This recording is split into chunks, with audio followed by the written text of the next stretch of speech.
What's going on is Anton from AntonDaniels.com. I appreciate you guys for continuing to rock with me.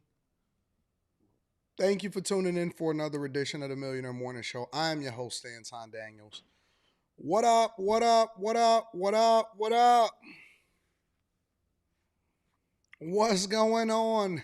What's happening, friends and family? How y'all feeling today?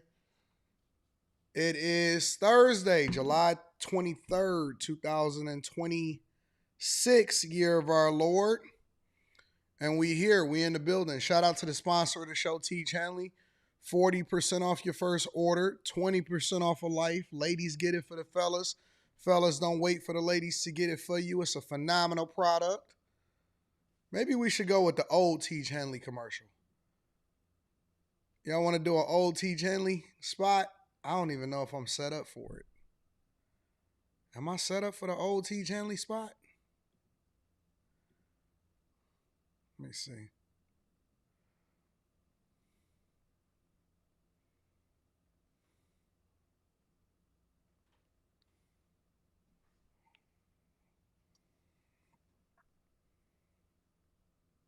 What up? What up, Sue? What up, Carmen? What up, Faith? What up, Vito Royale, DJ Ace Productions? Noel? What up, everybody in the building? Look at me. I didn't mess it up. I didn't mess it up. Let me make sure that I acknowledge the sponsor of the show, Teach Henley, because Teach Henley sent me this new pack. They sent me the new Teach pack, so I just literally pulled the T straight, right? Dang, I ain't even got my keys. It's about that time. It's about that time for us. Dang, I ain't even got my lighting on. My lighting ain't on. I'm messed up out here. I'm out here jammed up, acting like I ain't got no understanding of how to run a show. Lighting ain't on. Lighting ain't right. It's because I took the lighting with me yesterday. Hold on, man. Let's get this together. Let's do this the right way. We can't be half-stepping and doing stuff the wrong way.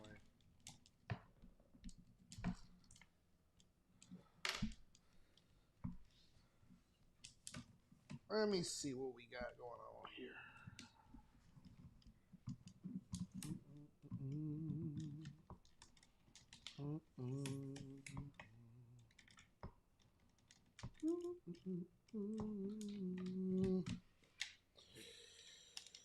All right, let's see what we got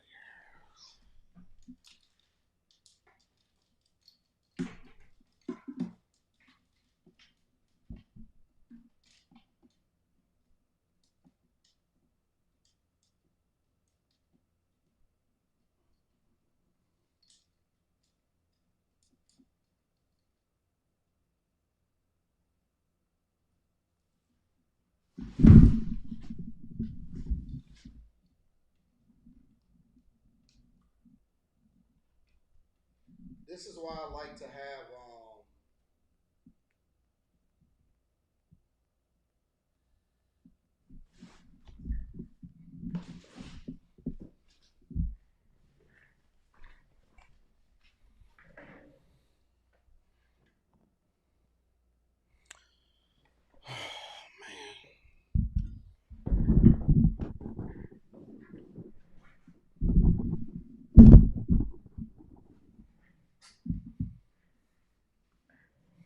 this is why I like to have equipment in every place that I frequent and stream at, because that way I don't have to take stuff with me. I don't have to pack stuff up. I keep a computer, or I keep whatever it is that I am wherever I go. And that way I ain't got to worry about taking stuff with me. What up, family? What's up, everybody in the chat? What's up, friends? 23rd of the month. Make sure y'all tap into the Patreon. I'm going to be in D.C. in 2 days. 2 days. Bag Chasers in the building. What up to my people over there with the 84-hour work week? Shout out to Kendrick. What up? What up? What up to everybody in the chat? Yeah. What's happening? What's up to Dower? Says, what up, Anton, an American from Germany, is joining you here. What up, though? What's up, Miss Helena? What's up to everybody in the chat? You in Germany? Shout out to my Germans. I don't know how to speak any German whatsoever, so I don't know how to greet you properly. Mm-mm-mm. I'm calling in a drone strike. Kay Cooper like this. Keisha like this. The people like this. The people like what we got going on over. Listen, sometimes there's things that you plan for, and then other times things just naturally make its way into being what it is. You know? Like sometimes you force things and it don't seem to make sense, or it seems like it's the most ideal situation. And then other times it's like, wait a minute, this just naturally hitting, it's just naturally flowing the way that it's supposed to flow. So what I've learned in my years on this earth is that sometimes you got to get out the way and let it make sense when it's making sense the way that it's doing. You know? So you can push it to be a certain thing, or you could just let stuff naturally flow the way that it's supposed to flow, and then it go from there. What up, Billy Ray Valentine? Deport traders like Islamic y'all crazy. Wish I could be at DC up to meet up with y'all. What up, though? Guten Morgen. Is that what y'all say in Germany? Nah, we don't need to do no flashbacks. We got a lot. We got enough liberal time popping off. it's it's enough shows for people to go back and check out. Anyways, let's go ahead and get it popping. Got some sleep last night. Got some sleep last night. Got to take some flights this weekend to come and kick it with y'all and chill with y'all. And I'm looking forward to it. I think it's gonna be a good time. So we got after hours tonight. So that should be pretty interesting. I'm not sure what we're gonna talk about yet, but I try to keep a broad, diverse group of subjects, and we're gonna go from there. Osriel says, "I love this background, but I prefer your button down." Well, I understand that. I understand that. The traveling back and forth from the suburbs is rough. All right, so you're just gonna have to give me some grace on that. But I did get a little bit of sleep last night. I got a little sleep, so that's what I'm gonna focus on. I'm focusing on balancing health and work ethic. Health and work ethic. Health and work ethic. Maybe not so much work ethic, but I don't know how to frame it. I don't want to say health and wealth because that sounds a little bit too, everybody say that. Health and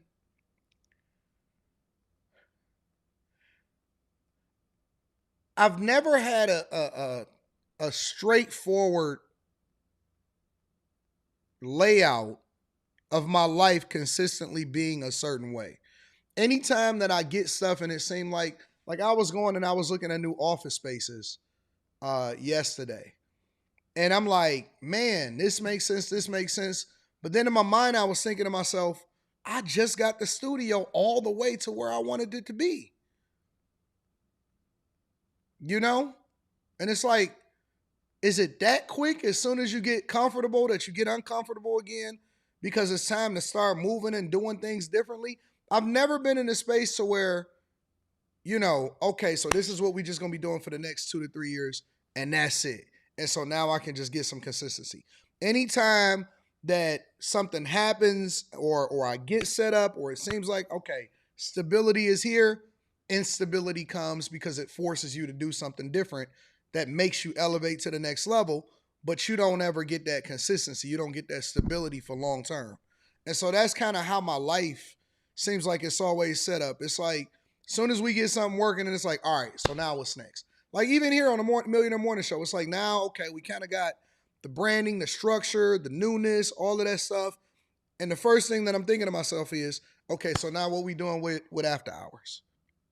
I even took a back seat to the Anton Daniels channel for a second so that I could focus on the Millionaire Morning Show and getting this right. And then the minute that you get this right, it's like, all right, so now we got to focus on after hours and figure that out so that we can go to the next level on that. So I've never been able to just kind of rest, which is I'm not complaining about because it's a blessing to be productive, but that's just kind of how things go. So what's up, y'all? How y'all feeling today? What up? What up, everybody? What up, everybody? Again, I'm looking forward to seeing everybody in DC. And we're going to see what is popping over there. Rosita Tila says, good morning, AD. Glad to hear you got some rest. You have to take care of you too. I agree. I agree. I agree. Let me ask y'all another question because I am kind of like experiencing this too. I'll save it for after hours. I'll save it for after hours. I will. So we'll get into that in after hours. Shout out to my girl Rosita Avtila. Appreciate you, baby girl. Shout out to you. Let me read a couple of the cash apps and then we're going to go ahead and get started with the show. We have 1,000 different subjects to traverse through. Shout out to my dog Mike, that dude. Yesterday he gonna say play the game if you can't sleep. Then you trying to keep me up all night. You know what I'm saying? It's different as an entrepreneur versus being, working at work. Because like at work, you can take a PTO day. You can choose not to go into work that day and just take a day off or whatever. You don't get days off as an entrepreneur. I don't get to say, well, I'm just not going to do the show today for the sake of not doing the show today. I can't do that because people depend on you to push that. You know what I'm saying? We got to get y'all through y'all work day. Shout out to Spencer Campbell. Shout out to Mike, that dude. I appreciate both of y'all for holding me down. Appreciate y'all. And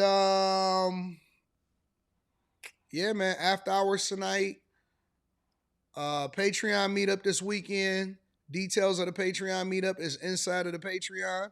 For all of y'all that want to know, I already know that my voice is not going to be what it's supposed to be for another week and a half or 2 weeks at least.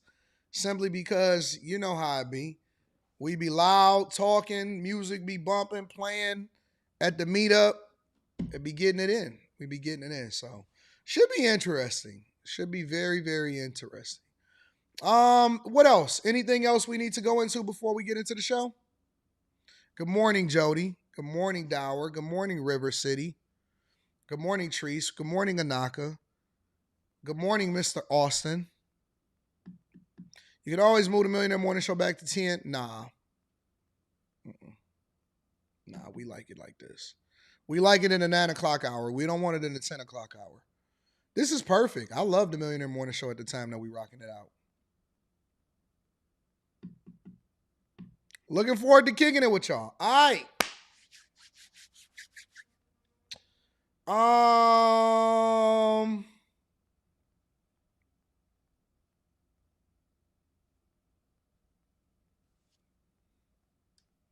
Eric Harris says, AD, I agree some lies are good lies.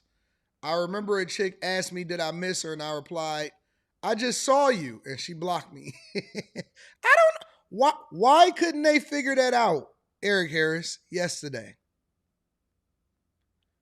Are we so rigid to where we can't understand where, yeah, okay, overall, a lie is bad. Like lying is bad in general, right? But there are some lies, in my opinion, that could be justified.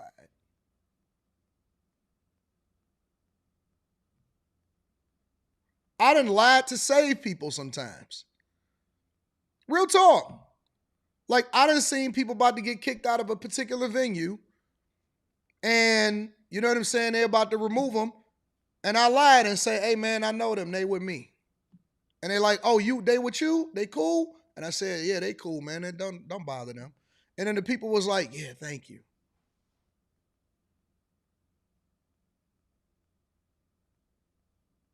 That literally is a lie. Like, by definition, that is a lie. But I don't think that is something that I shouldn't have done and them getting removed from the situation where I could save them and say, no, they with me. They came in with me. They cool. I don't see why that's a problem. You can't sit here and tell me that no, all lies are bad. No, context matters. And I don't understand why we don't understand the context. I don't understand why we don't understand that part of the context. Yes, it's cool sometimes. Sometimes it makes sense. Overall, no. You don't want to be out here just lying to people and just, oh man, yeah, I made $1 trillion yesterday. No, okay? Of course you don't. But for certain situations, it makes sense. It absolutely makes sense. Yes, Abraham did lie. I mean, get out of here. Sometimes you may have a gap on your resume because you was pregnant or something or whatever. And the difference between you making that $250,000 a year with bonuses and equity versus being unemployed is filling in that gap.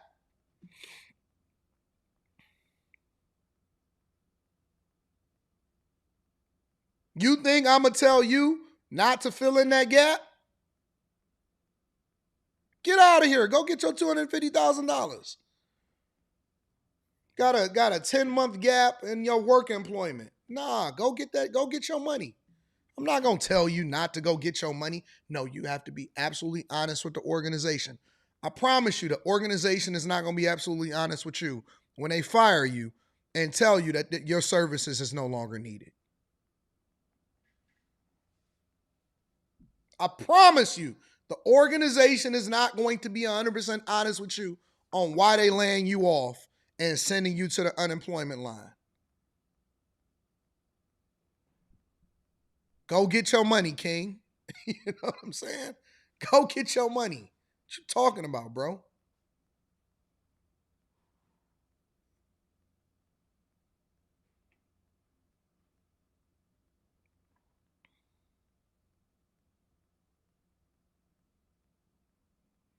You want to say you a janitor or you a sanitation engineer?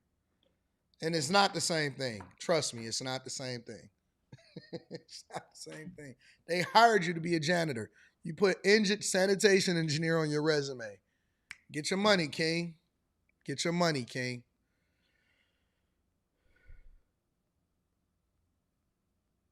You're going to sit there and tell your chick, oh my God, did you miss me? Nah, I ain't really miss you today. Man, if you don't get on up out here, I'm not about to be. I gotta sleep with this woman every day. See, y'all people that's single, or y'all people that ain't never been married, or y'all ain't been in a long term relationship or marriage before. You know, man, listen, you better pick and choose your battles carefully. Some things you're gonna have to be real with her about. Other things you can, man, listen. I'm not about to be sitting here struggling in this relationship. And then people be acting like you just leave. Well, you shouldn't be with them. No, no, you should. We're just going through a little bit of a tumultuous, little bit of kerfuffle right now. We're going to iron this out, and we're not going to make it more difficult than it got to be.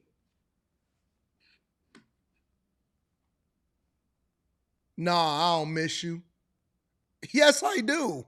Even if I didn't, I do. You know what I'm saying?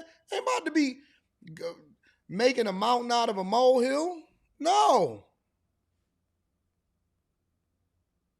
No. Mm-mm. Nope.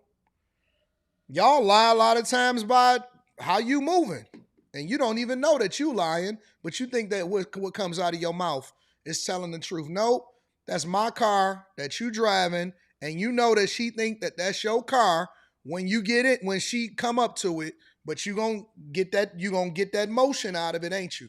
You know that you're lying by omission. You know that that's not your car, but guess what you're gonna do? You're gonna ride down the street, you're gonna pretend like it's your car, and I'm not gonna trip off of it because I'm gonna sit in the passenger side and we're gonna be rolling and you're gonna be driving and you're gonna be getting all of the motion, and I'm gonna be like, yeah, man, get it off. That ain't your car.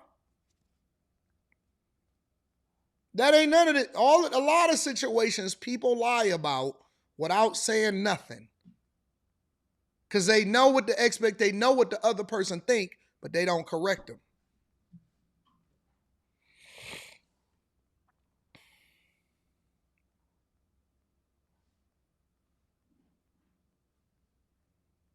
It's a lot of stuff that goes on that people don't want to talk about. But neither here nor there. Yeah, some of y'all say y'all parents live with you. No, you live with your parents. Technically, they do live with you, but you know what you were saying. It's a white lie. Yeah, y'all say this is your hair. Yeah, it's your hair because you bought it, but it ain't your hair. You know what I'm saying, Onaka? Come on, man. Get out of here. We didn't all lied. I remember I used to wear my brother's clothes to school. He'd be like, man, you fresh as hell, man. You always had the latest stuff. I ain't gonna tell him that that was my brother's gear. I was fresh in the mug in high school. My brothers was 6 and 7 years older than me.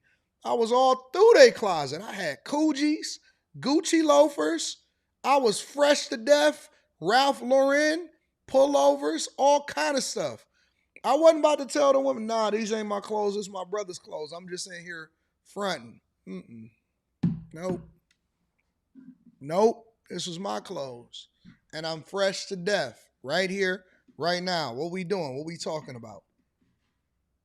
What we talking about?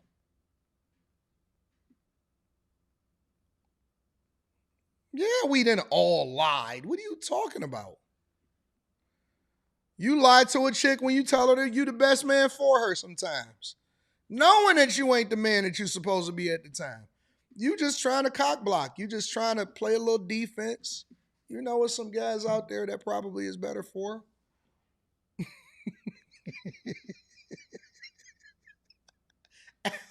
But I'm gonna get it together. I'm gonna get it together.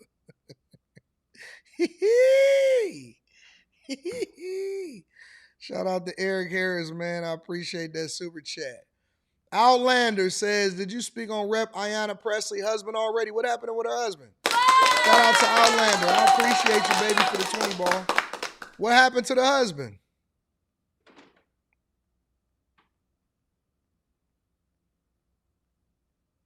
You gotta let me know what's happening. Shout out to Marco. What up, Marco?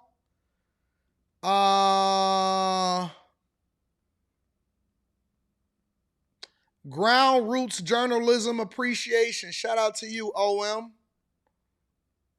I don't know how to say your name.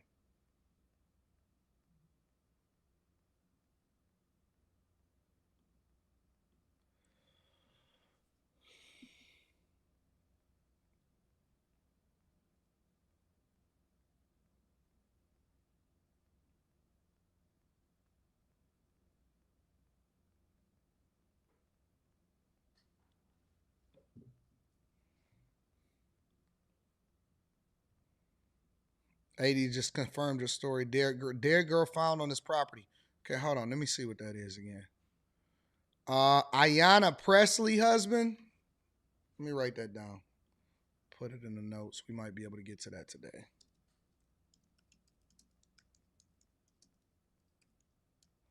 We're gonna get into these YouTube streets today. I try to I'm gonna check that out, Outlander.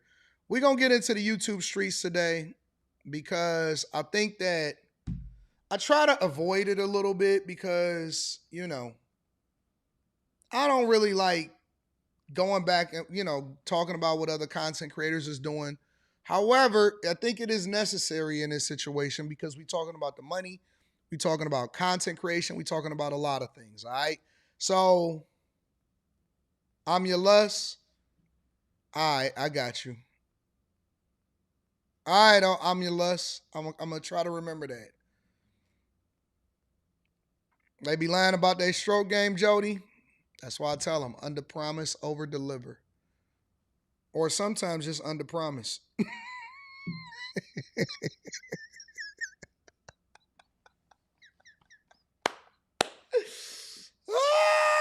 Sometimes you just under promise. Nah, nah, nah, nah. I ain't even trying to do nothing like that. You know what I'm saying? I don't even, it's not that, listen, it gets to a point that It's not that the stroke game is not what it's supposed to be. It's more of a laziness thing, you know?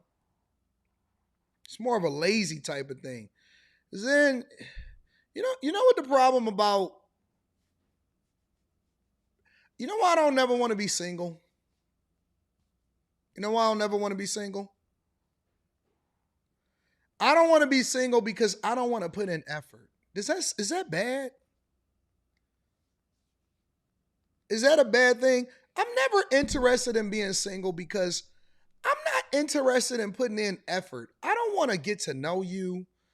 I don't want to try to figure out the relationship.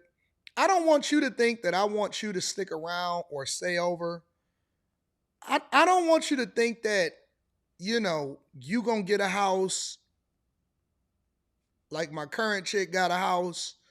I don't want you to, I don't want you to think that I'm gonna be taking you out to dinner on a regular basis. I don't want you to get any false expectations. And so I think that relationships from the beginning would take effort. And I'm not willing to put that level of effort into it. So I don't have that even when it comes to like I think that supreme effort when it comes to your sexual experience from a guy. Tim Wesley says, I don't how often do you go live? Every day.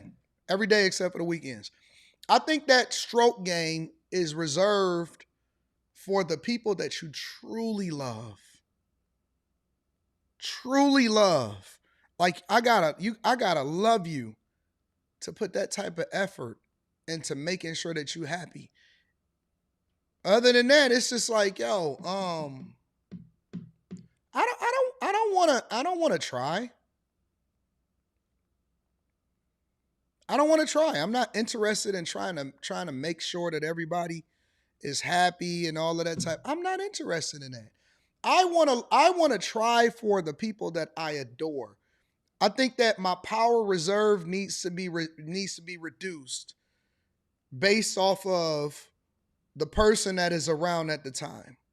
So, in that instance, you have to create very, very low expectations because I don't want you to think that I'm going to be putting in this supreme effort to get to know you or anything like that. Kay Cooper said, these men are lazy. No.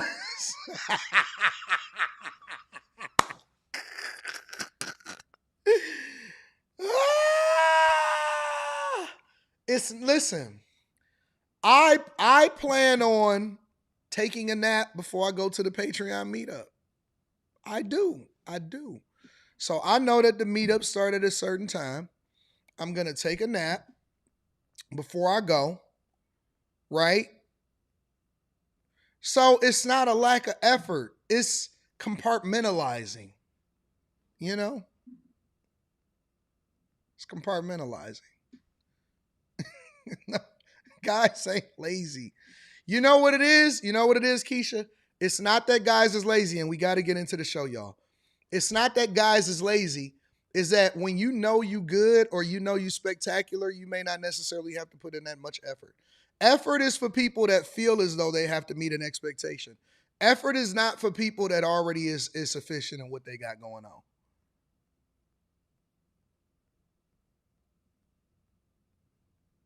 Why would I have to put in effort? I'm already a winner. I'm already winning. I'm a winner. I don't have to put in that level of effort. You know?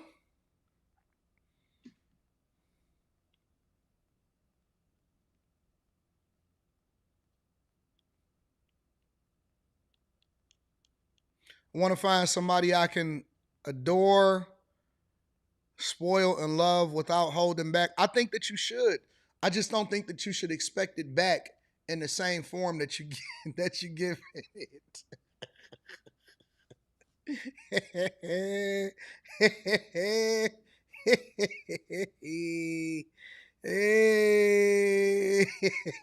Yeah, go back to your baby daddy. He know you. He love you.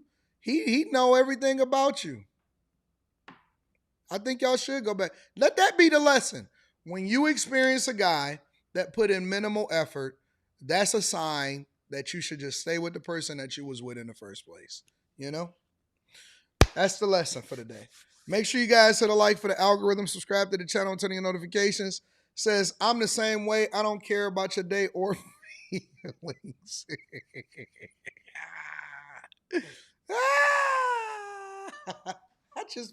I work a lot, so I be tired, you know?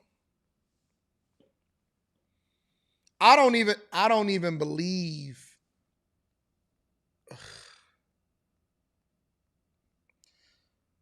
having to get to know a person and all of that stuff. That's crazy. Why would I do that? Why would I be out here? So you think I work this hard just to give it to a stranger? Why would I do that? That doesn't would you give me all right. All right. We going to get there. This is why we got a 4-hour show, so that we can have authentic conversations and we going to still cover the stories. You worked your whole life, right? You go to school, you get your degree. I'm talking to the ladies. So ladies, you work your whole life, you do all this, you do that. You going to just give the man that you just met everything as soon as you met him? No, you're not. You're going to ration it. You're going to figure out who this person is, and you're going to extend yourself based off of where y'all are in the relationship. Now, on the flip side, when you're looking at it from our perspective, why would I give you everything? I don't even know you yet. I don't know nothing about you. I'm not doing that. I'm not doing everything for you.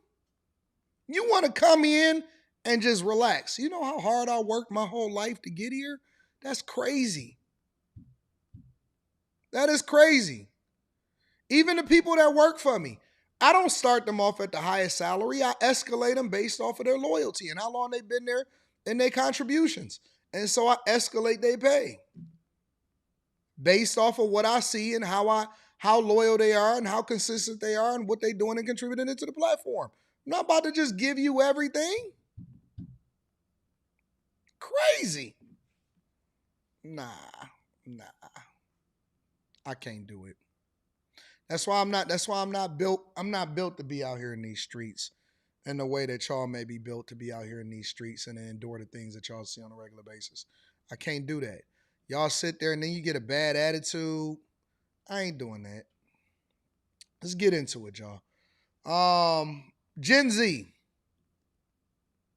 That Gen Z is emotionally stunted because economic barriers are preventing them from achieving traditional markers of adulthood. So, homeownerships, access to certain jobs, having their own children, because it's just significantly too expensive. Education is prohibitively expensive, and this administration is making it even harder to take out the necessary loans so that you can go and attend college, let alone the job market is not promising you the ability to be able to pay off those loans.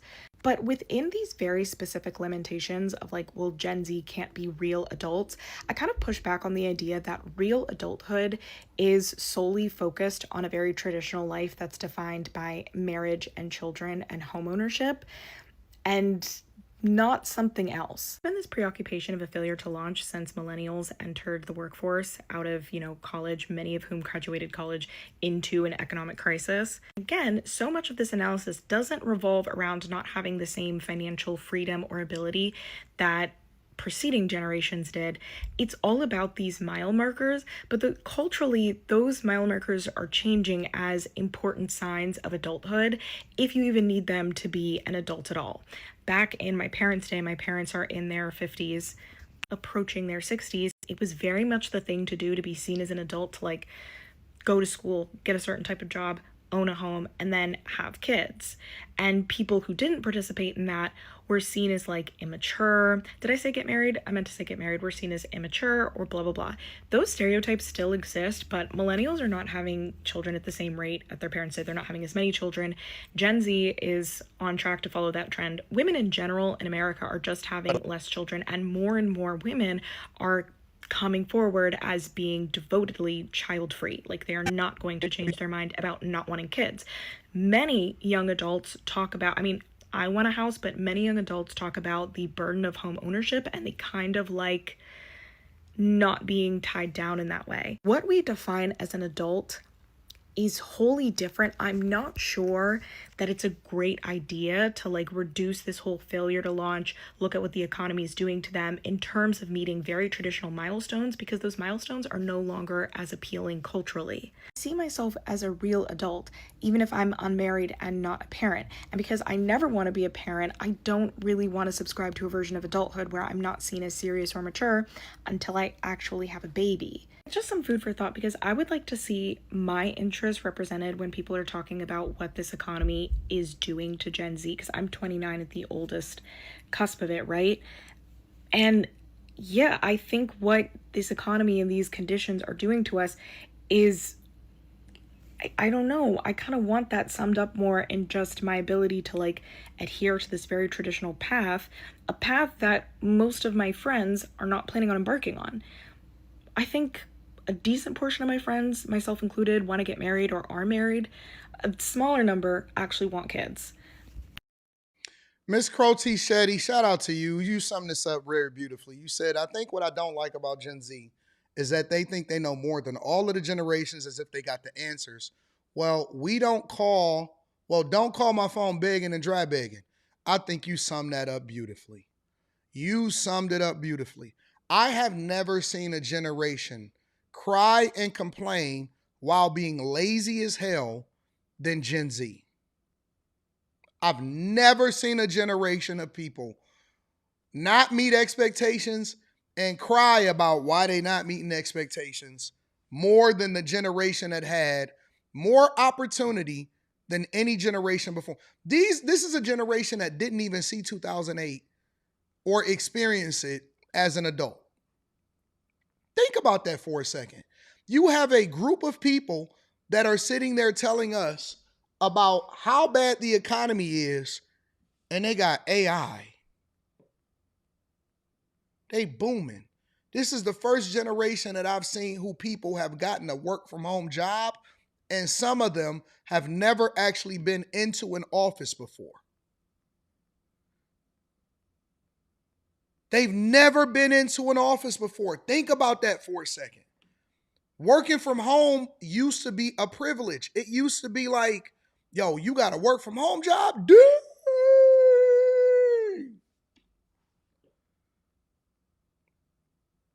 That wasn't the expectation, that was a plus.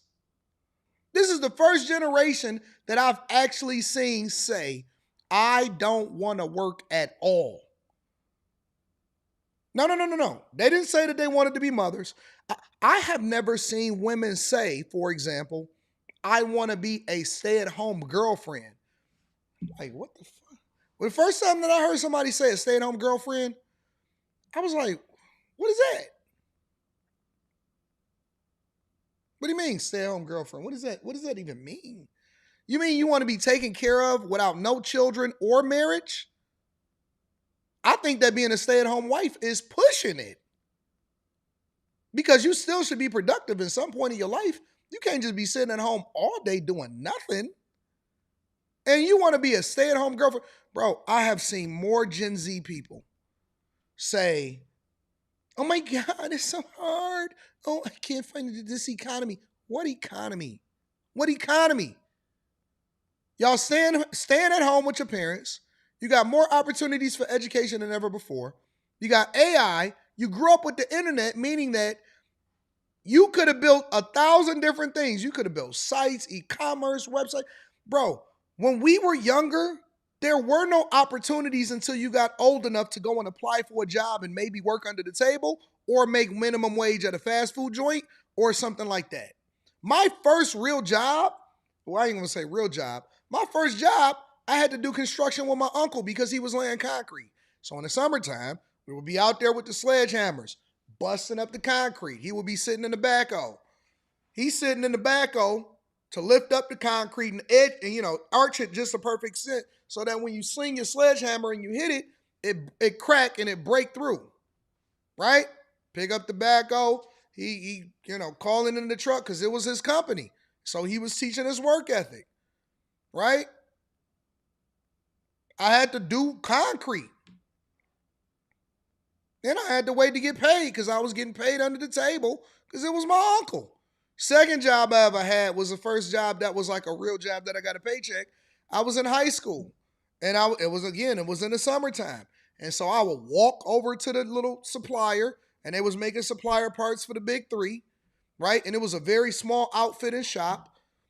The supervisor was he was addicted to porn because every time you walk past the office when he was there, and there was like owners, supervisors, or whatever, because it was a very, very small shop. You could look on his computer, and they had the big fat back computer, not these flat screens that we got now. And he would always be looking at porn. Never caught him jacking off, but always seen him looking at porn all day, every day. He was looking at porn. And so I wasn't even there doing the actual work inside of the factory part because technically I wasn't old enough to do so. So I would just have to clean up the shop. I would clean up the lunchroom, clean up the bathrooms. I was basically a janitor and I was making really good money, especially for a high school person. And I was having a good time because I was making decent money. But I had to go and walk to it or have somebody drop me off if they just so happen to be going that way. And I would walk to work. Because you would have to walk across 8 Mile over in the Ferndale Oak Park, and you would just walk to work. Y'all exist in a generation where you can literally start a business and you don't even have to be of age to do so. You know how crazy that is? Do you know how crazy it is for people to be able to start a business or run a company from the crib? You know how insane it is? There was no such thing as young people becoming millionaires before they graduated high school. That's the internet era because young people couldn't work. They couldn't go and do anything. The best that you can do is try to start like a little lawnmower business or something like that. We didn't have this. We didn't have all of this at our fingertips. We didn't have none of this stuff. Now, it's crazy to think that, it's millionaires and people, and I'm like, what? The only little young people that was millionaires was the child stars that was on Disney and stuff like that. We have the weakest generation of young people I've ever seen in my entire life. They complain about everything. They complain about, well, when would I can be considered an adult? When did you start looking for validation for other people of when you was going to be considered an adult?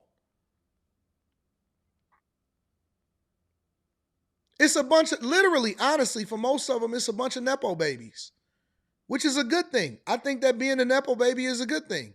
That means that you got good parents. But you can't be sitting here complaining at the same time. You can't complain about it. Y'all can stay home as long as you want to. You choose to take out student loans. You choose to go and do things that man, the first time that I jumped on an airplane, I was an adult. The first time that when I went down to Georgia to visit where my father and them came from, we drove.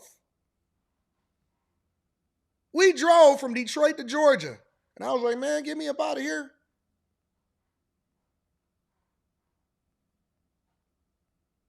My first time ever jumping on a plane, I was an adult. I was a full-grown adult. Yeah, we had the paper routes. It's a fact.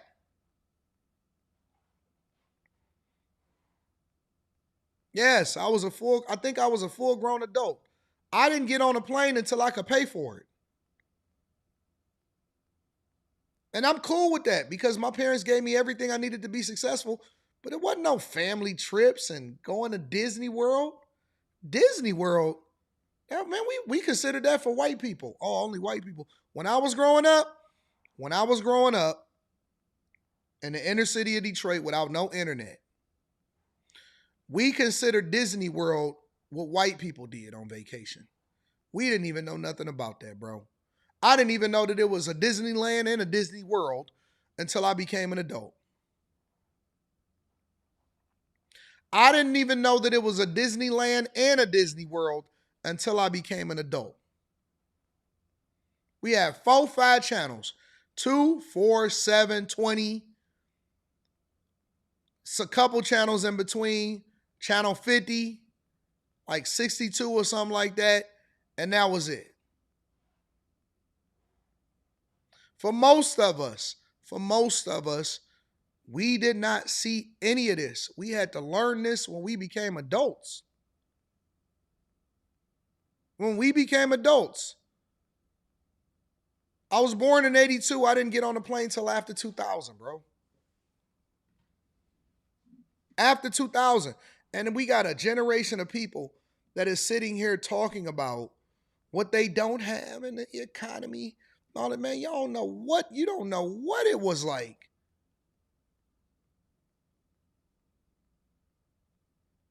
Real talk.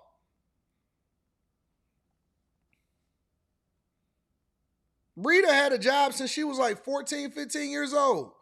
Rita got a job at McDonald's and she didn't stop working there until basically after she got married to me and got pregnant. Rita had a 10-year work history by the time she turned 25. And she was like district manager, starting to oversee all of them. They were sending her over to the corporate offices down there in Chicago and Illinois.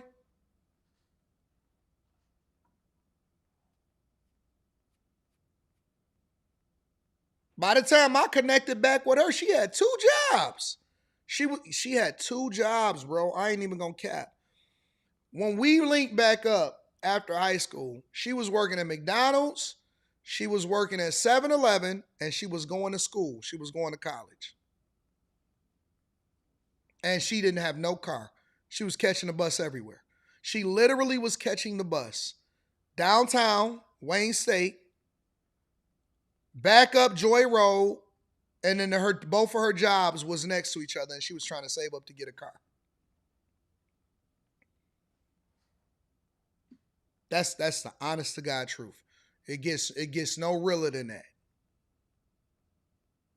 No realer than that. And I see these young people, I see young boys sitting there whining on the internet, talking about the economy. I can't find anything. Man, we got gig work. We got delivery services online. We got e-commerce. We got all kind of stuff. We got all kind of stuff that's available at your fingertips. There is no shortage of opportunities. Amazon is hiring every day. You just lazy. You're just lazy. You're a lazy, entitled person. And look at her. Look, she talking about adulthood. Fam, you 29 years old. You sitting by a teddy bear on the internet complaining on Instagram about whether or not people take you serious or not. You're 29 sitting next to a teddy bear talking about the woes in the economy, and it's a different time.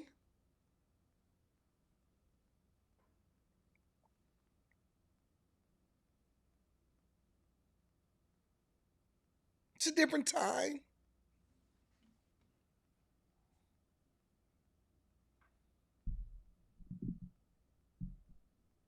She didn't even know how to drive. Rita didn't even know how to drive. She didn't know. She had never driven before. She had never had anybody teach her how to drive. She didn't even have a license. She was like 19 years old. She didn't even have a license. I said, nah, this ain't gonna be your life. This can't be your life. I taught her how to drive. Got her first car. I took her to her appointment. I taught her how to parallel park. I took her to her driving appointment. She used my car. In a way, I was her father figure. She used my car to do the driving test. I'm like, nah, we got to get rid of some of these jobs. Made her quit 7-Eleven. All of that. Like, no. We're not doing all of this. This is dead. Not about to be in here with these drunk people doing all of this. We're not doing this. This is done. This is not your life. This is over. This is over. This is done. And I'm not capping. I'm telling you the honest to God truth. Real talk. Taught her everything she know about life.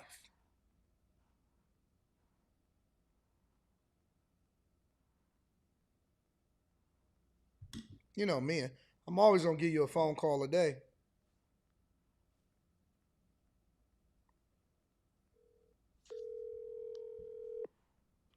Y'all don't even know how to be men no more. Hello. Yo, I'm on a live stream. I got a question for you. What's going on? How old was you when you got your first job? 15. You was working where? At McDonald's. And then when I reconnected with you, how many jobs did you have? I was working 2 jobs. Where was you working at? 7-Eleven and McDonald's. How old was you when you got your license? What was I? 19 or 20? Something like that. Who taught you how to drive? You. Who took you to your driver's appointment? You did. Who got you your first car? You did. How did you get your car? You and Greg brought it up to McDonald's. Thank you. Bye. I don't cap. Real talk. It's a different group. It's a different generation. It's a different set of people out here in these streets.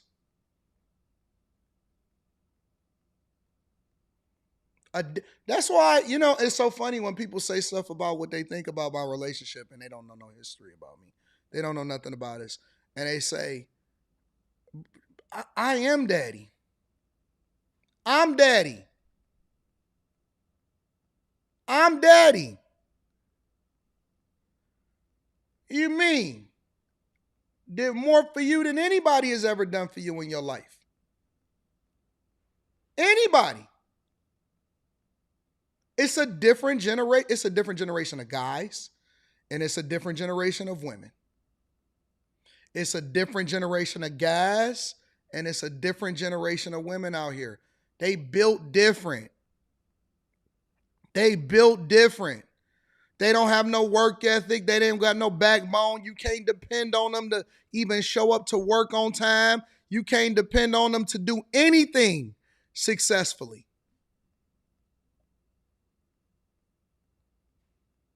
Nothing. Literally, we was men. We knew everything about how to work on cars. We had work ethic. We was taking care of business, and we didn't complain about it. We was blessed. We was like, you know what? This is what we love. This is what we rock out with. And you got these people out, these young people, man. Come on, man. And I hate to sound like, and the OGs, I hate to sound like like the older people. I'm not complaining about the younger people. I'm saying get your stuff together. Get your stuff together. Get your life together. Get your life together. Sitting in your bedroom complaining about what is and what ain't. Man, I don't know no time that I didn't have 2 jobs. I had 2 jobs since I practically graduated. Was always, even when I had 1 job, it was because I was working 16 hours.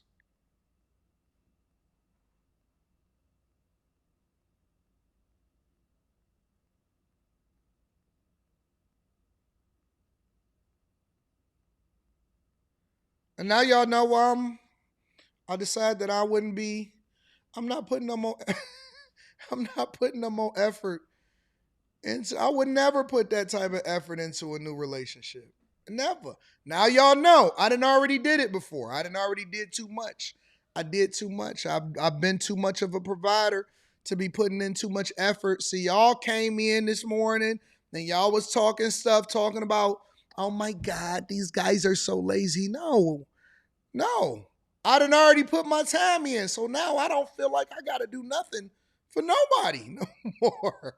You got to show me now. Because I already got mine and I already got my stripes. You gotta show me.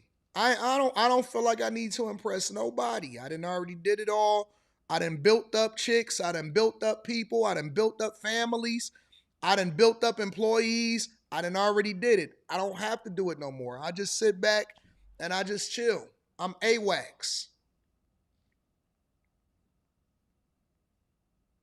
I'm chilling. I don't feel like if I'm out here, if I had to be single, I'll be looking like, yeah, that's cool. Ah, I see you. Cool, that's what's up. I ain't about to do nothing. I don't got to do nothing. I'm chilling.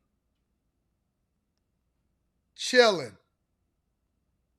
Somebody said, what does that have to do with lazy strokes? You got to qualify for exceptional stroke. Exceptional stroke only goes to the people that you truly love. Exceptional stroke should never, ever, ever go to new or random. Ever. Ever. That's law. That's my rule of law when it comes to life. In general, exceptional stroke is reserved.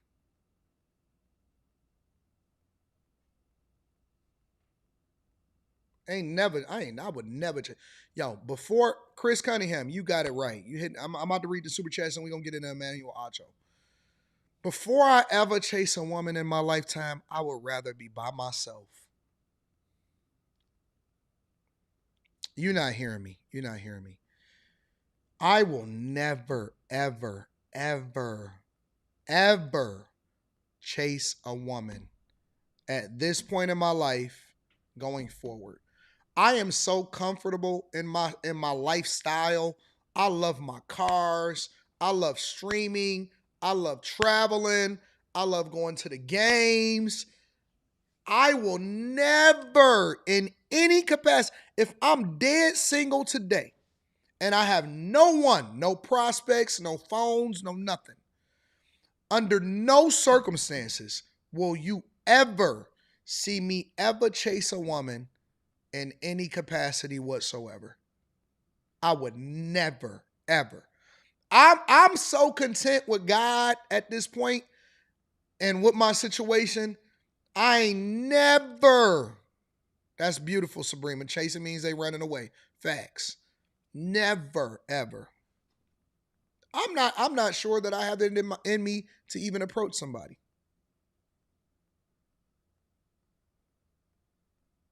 I am the metric. Lit up. Don't be gay.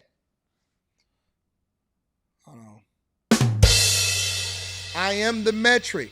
I use myself as an example because my life is the qualification, and I think that I am the litmus. I am the litmus. It is what it is. You don't even know nobody outside of some of y'all parents that ain't even been locked down as long as that didn't held it down as long as I have. You don't know nobody. Who do you know? Who do you know under 50? Most of y'all don't. They are out there. Most of y'all don't know nobody under 50 that's been locked in for more than 20 years. You don't. You don't. And even if you do, they haven't been married. They just been on and off again, hanging out with each other, all of that stuff. You don't know nobody. What do you mean? You don't know nobody. I got all of the accolades. I got all of the infinity stones. Successfully married, no children out of wedlock, daughter is dope, going to college paid for, rich, from Detroit, black community, raised in the hood. I got all of the infinity stones. All of them. There's no notch that I don't have on my belt. I've already achieved every infinity stone. You don't know nobody that got that type of resume. Boy, I have to use myself. There is nobody else to use. There's nobody else to use. All of your content creators, they can't say none of that. They not rich. They not successfully married, right? Most of them is broken and divorced, and so that's the reason why they talk so much stuff about women. They don't hold women accountable. They angry at women. It's a difference. None of these women either is the same way. They all begging, right?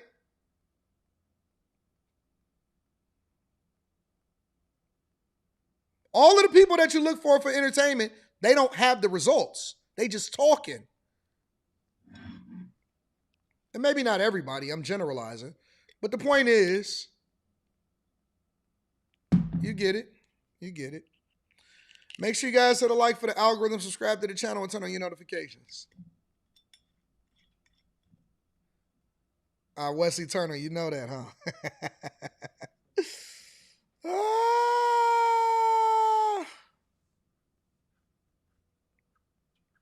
Begging. Little female content creators be begging. And sometimes I got to talk my stuff to help you remember who I am and what we do. Manny Plays PC says I started drywalling for my uncle at 14. So you know. You needed some money, you had to go work for it. All we had was Boblo on school trips. Facts. And Boblo started going out when we started getting of a certain age. Chase the Alpha says we were the only people in the hood with a computer, so everybody would give us their free AOL internet CDs. Mom and Dad, thanks Mom and Dad for the head start. Yeah, hey, shout out to AOL. You've got mail.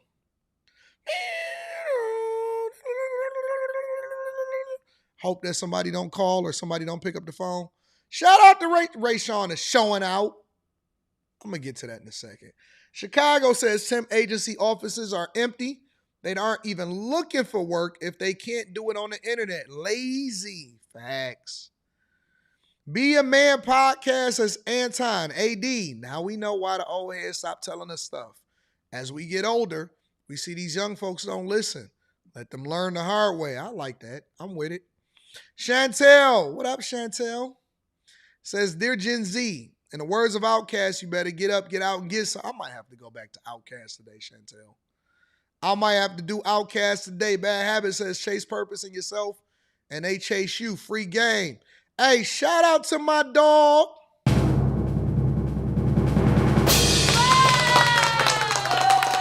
Shout out to my dog, Ray Sean. Somebody said, hey, Ray Sean, somebody said, hey, bring up one of your millionaire friends. Here's one right here.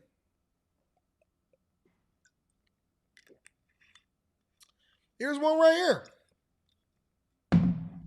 Here's one of my greatest students right here. There you go. If you need to contact somebody and you need some insight on how to get that money and how to become a millionaire, contact Ray Sean. This is my dog. You'll probably see him at the meetup in DC. Yeah. The Derailment Show or AD Streaming University. Man, listen, do you know that Love D. Williams, what's up, baby girl? Do you know that I see people? Hold on, check this out. I'm going to show it to y'all.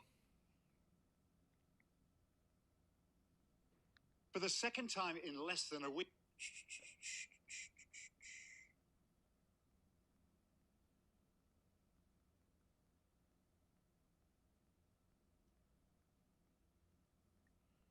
Look at this foolishness. Hey, it's your favorite cousin. You already know what the fuck is what. Finish it for me. Going on. You already know what it is. You already know how we do it.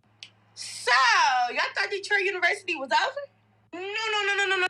They're trying to, I know here, I don't know what it's like in y'all cities. They trying to do a Detroit University. What?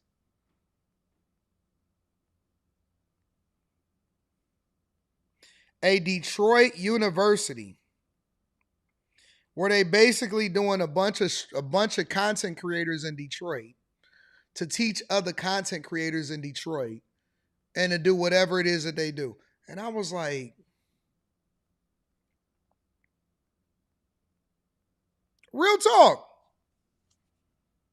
Okay, all the contents, all the collaborations, live stream, hosting, events, and all that, babies. Pop out, come see Detroit, find us content creators. The next one's up. Y'all know what it is. The next. Yes, I saw Kamari, bro. I saw it. Was I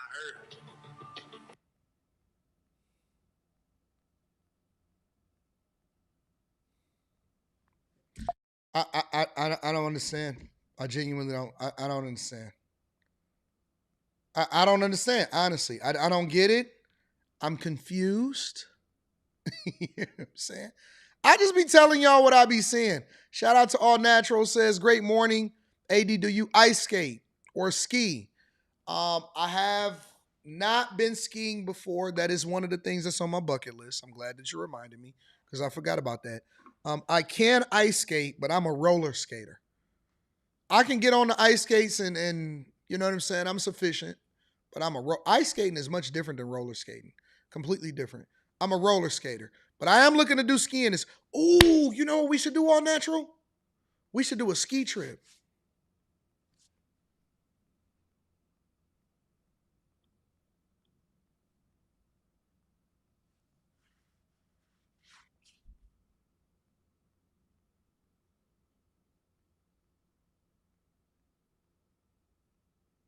We should do a ski trip. We should do the bag chaser ski trip.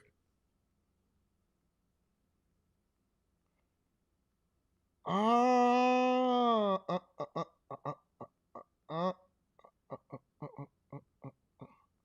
I'm with that.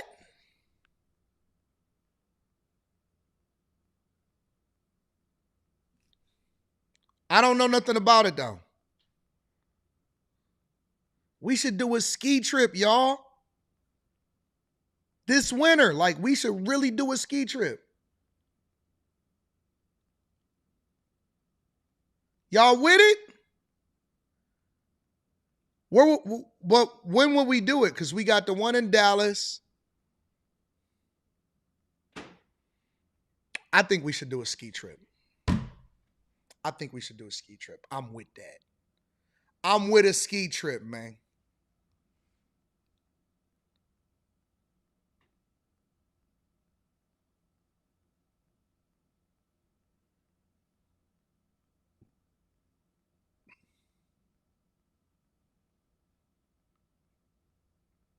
What y'all think?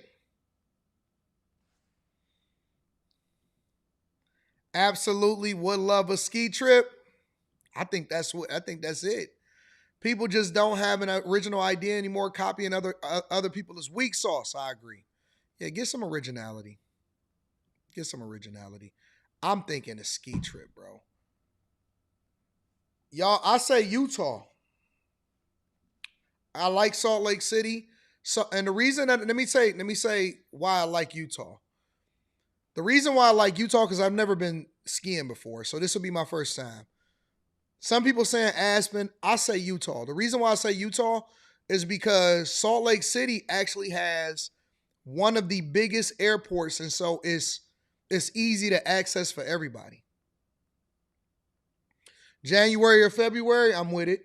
I think February would be ideal. Let me see. September, October, December. I think February is the best. And the reason why I say February is the best is because it'll give people some time to get cleared out, get some stuff straight from Christmas, from December. January, you can recover. February, we out there. February, we out there.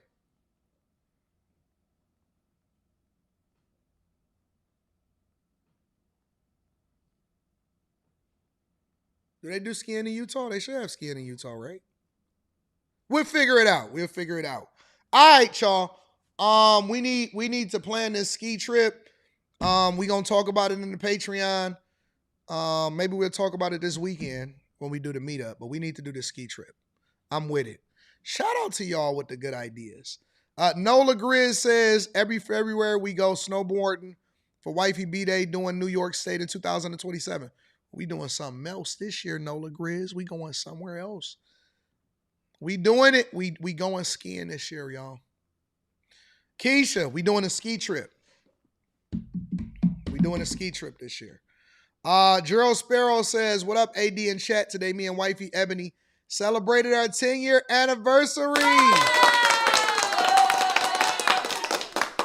What advice would you have for us reaching this milestone?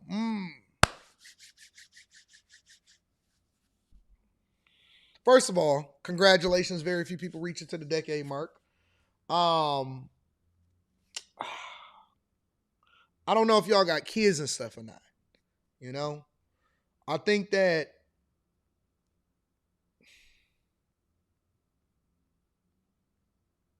I need to know your situation before I can speak on it. Like, I need to know what the dynamic is, how old y'all kids are, and all of that stuff.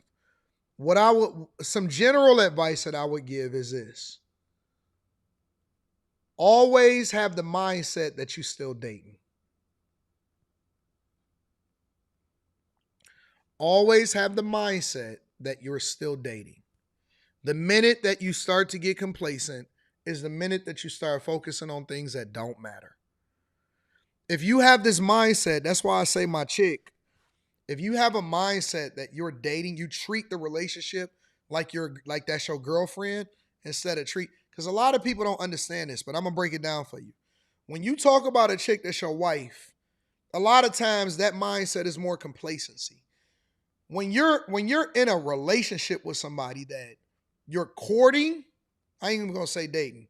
If you're courting, then that means that you approaching this with a mindset that I gotta be on my game 100% of the time. It'll never get stale.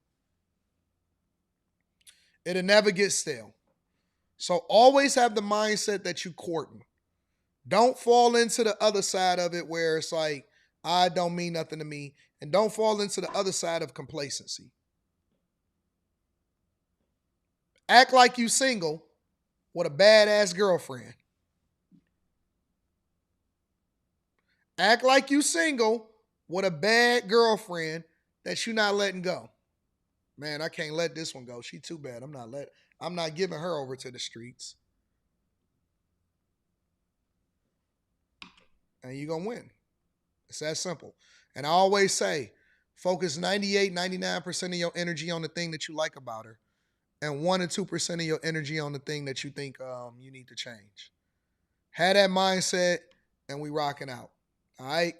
Nola Grizz says, well, where the Chasers going so we can keep his plugged in for the ski trip? Real Chasers can swing 2 trips. I like that. Kentucky Derby in May. I'm going to the Kentucky Derby this year, too. I'm going to the Kentucky Derby this year. Shout out to Nola Grizz. I bet. That's a bet. All right, y'all. We got to get into this Emmanuel Acho situation. And then I think I'm going to go over to Gilbert Arenas on 7 p.m. in Brooklyn. All right?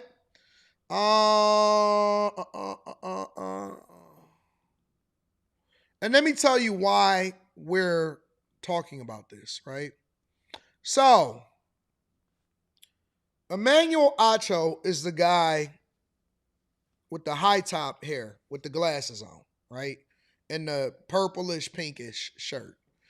And he used to work for Fox Sports 1. So I'm going to give y'all the cliff notes of what's been happening and how things have been playing out. He used to work for Fox Sports 1 before Fox Sports canceled all of the shows over there. And I don't know if y'all remember, but that was around the time or a little bit after the time that the lady had filed the lawsuit and was talking about Joy Taylor and Skip Bayless and all of that whole fallout. So that was after the whole Shannon Sharp thing. Whatever show that they was on, I forgot what the name of the show was. They all got canned, right? So Fox cleaned house and Acho came over. And so what he's going to explain how this Speakeasy platform. Now, for me personally, I had never heard of Speakeasy before. I didn't know. It just seemed like it just popped up out of nowhere. And next thing you know, they had a couple million subscribers, right? I'm like, where did this come from? I'm usually familiar with all sports shows.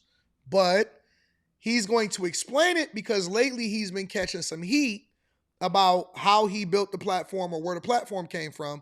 Because in a lot of people's minds, they look at him as like, you're not really that dude for whatever reason. You're not really that guy.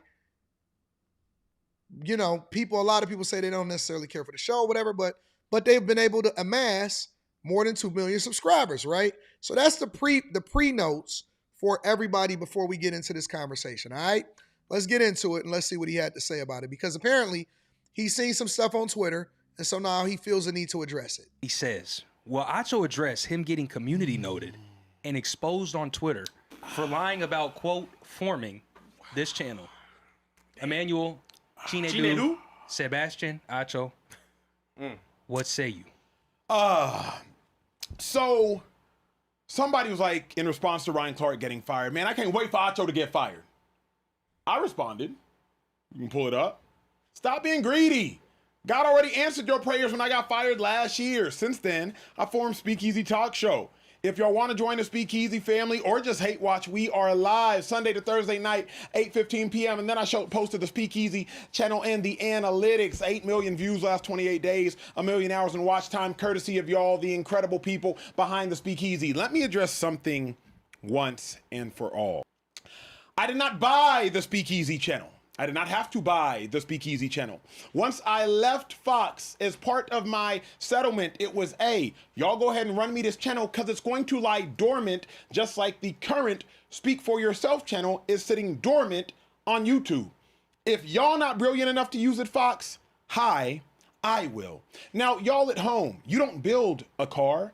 You buy a car that's already been built, because why would you build a car if you could buy a car? Furthermore, I will not apologize for acquiring a channel, which, by the way, I ain't even have to buy. I'm not going to apologize for acquiring a channel that has since allowed me to gainfully employ 1, 2, 3, 4, 5, 6, and 2 individuals off camera, of which are my close friends. So shout out to the least Fox could do in giving me a channel that's now allowed me to put money in the pockets of 7 to 9 of some have been paid before for working on a daily show. Ever. So let me clarify that 1, I didn't buy the channel. I was given the channel. 2, shout out to what Skip and Shannon did in helping create this channel, because yeah, I'm finna inherit what y'all did. Now, with that being said, if you inherit a channel, that don't mean the channel finna boom. Yeah. If you inherit a channel, you better put work into the channel. Mm-hmm. If you inherit a channel, it don't mean the channel finna get 8 million views in 28 days. It doesn't mean the channel's finna get 1 million watch time hours in 28 days just by nature of inheriting the channel. You better produce some damn good content on the channel that you inherited. Yeah. You better work consistently on the channel that you inherited. If y'all wanna go inherit a channel, go, try it. See if people watch. So yes, we were put on second, if not third base, because we were able to inherit a channel.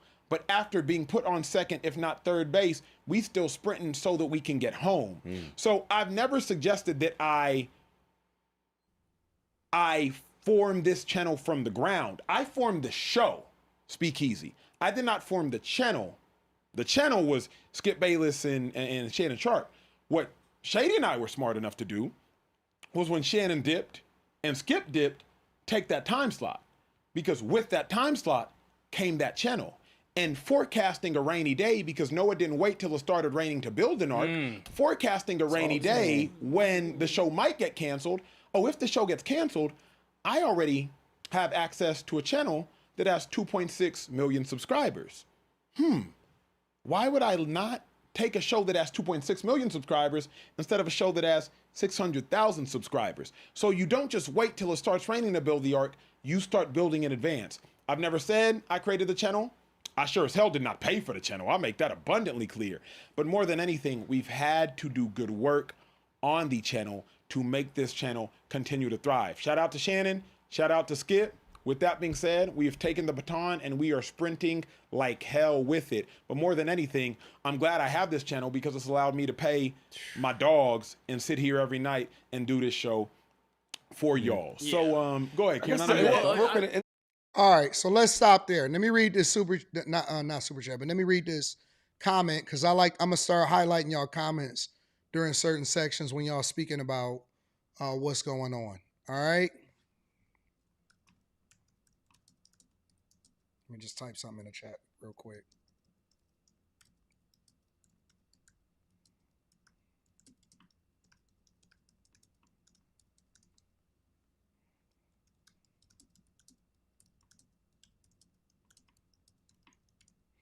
All right. Let me address what he said. Fi Brown says, yes, it was the followers from Skip and Shannon, and they just renamed it with their show's name. This wouldn't have surfaced if he didn't post a screenshot of the 2 million followers as a flex. Gosh, Fi, you hit the nail on the head on this one. You hit the nail on the head on this one. Fi, you are absolutely, positively, 1000% true. All right, so two things, actually multiple different things is true in this situation, and I'm going to break it down in a second. But let me hear some more of what they got to say first. It's good business, though. I think people can say what you want, but it's good business, right? It was already created. Why not keep it going? You know what I'm saying? So instead of starting from the ground up. Yeah. People want something to say, though. I learned that. Acho is super opinionated, and when he says different things about this and that, third, they got to find something to talk about him about. When it comes to football, he don't care about football. You know what I mean? He cares about this. So they got to find something. But I'll just say this. It's good business. I'll also say this, as a content creator myself, who has like a YouTube channel, 60,000 subscribers I got just from posting shorts, other videos that were going viral, I guess on TikTok or Instagram. I've been doing this for 6-7 years at this point.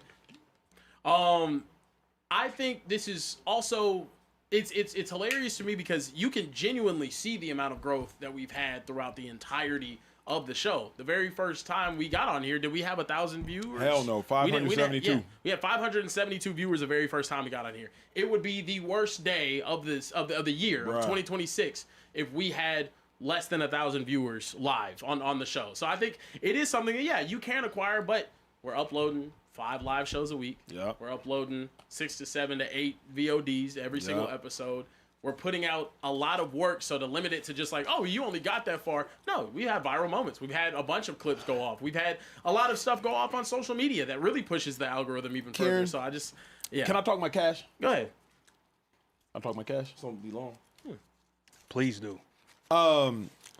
Some people have to acquire it because they're incapable of building it.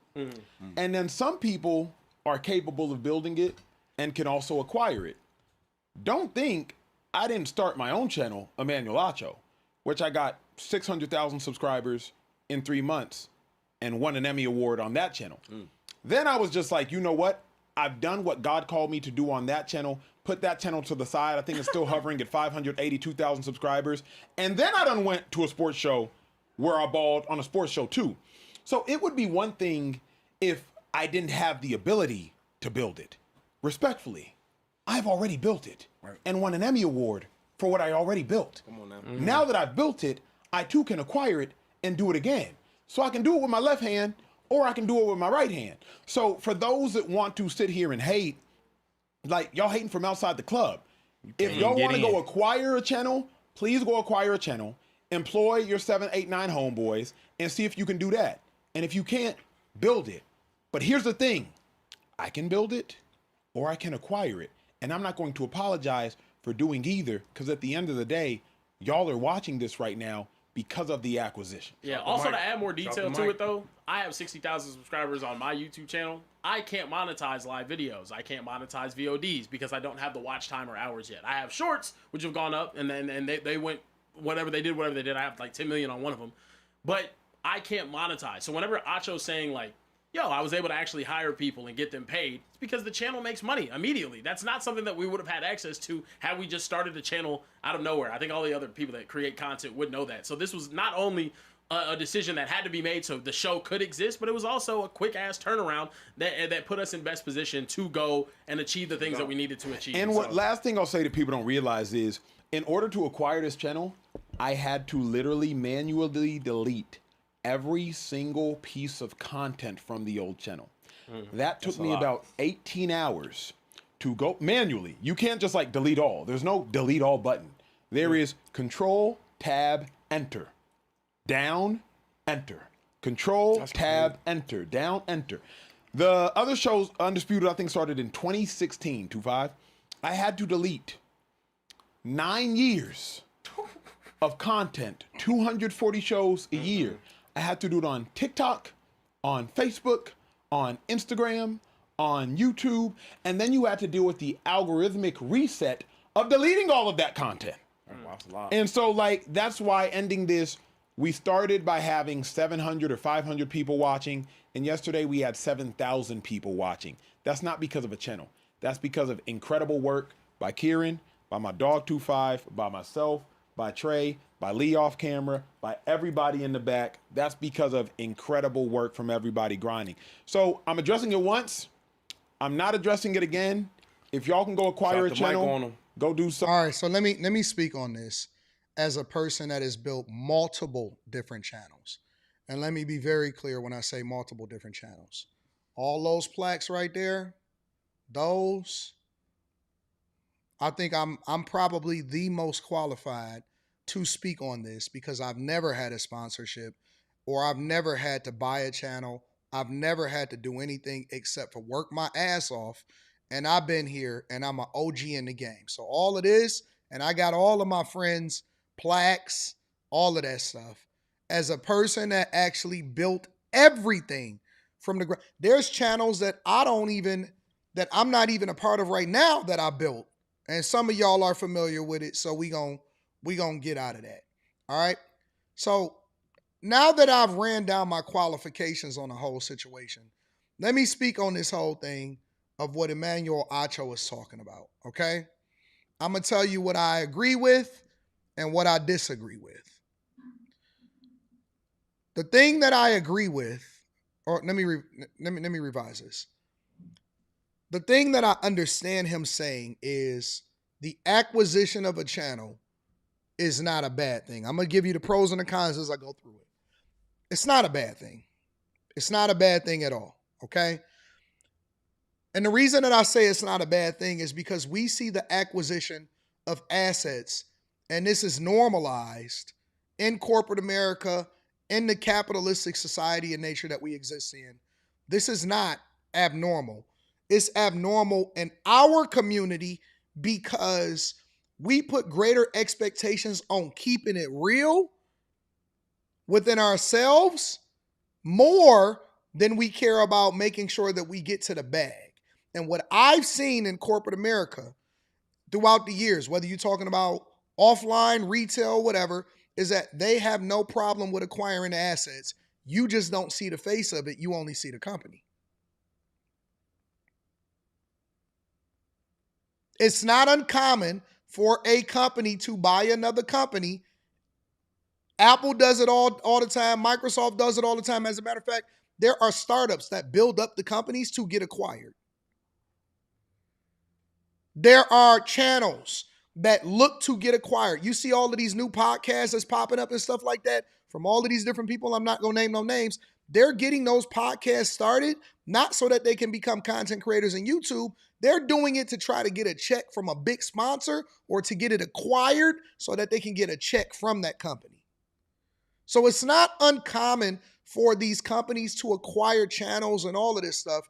It's uncommon for you to be able to be successful and build it from scratch, right? So we give more credence to the people that is able to organically build up an audience or a channel more than we give to the people that are able to negotiate. So I'm not going to knock Emmanuel Acho.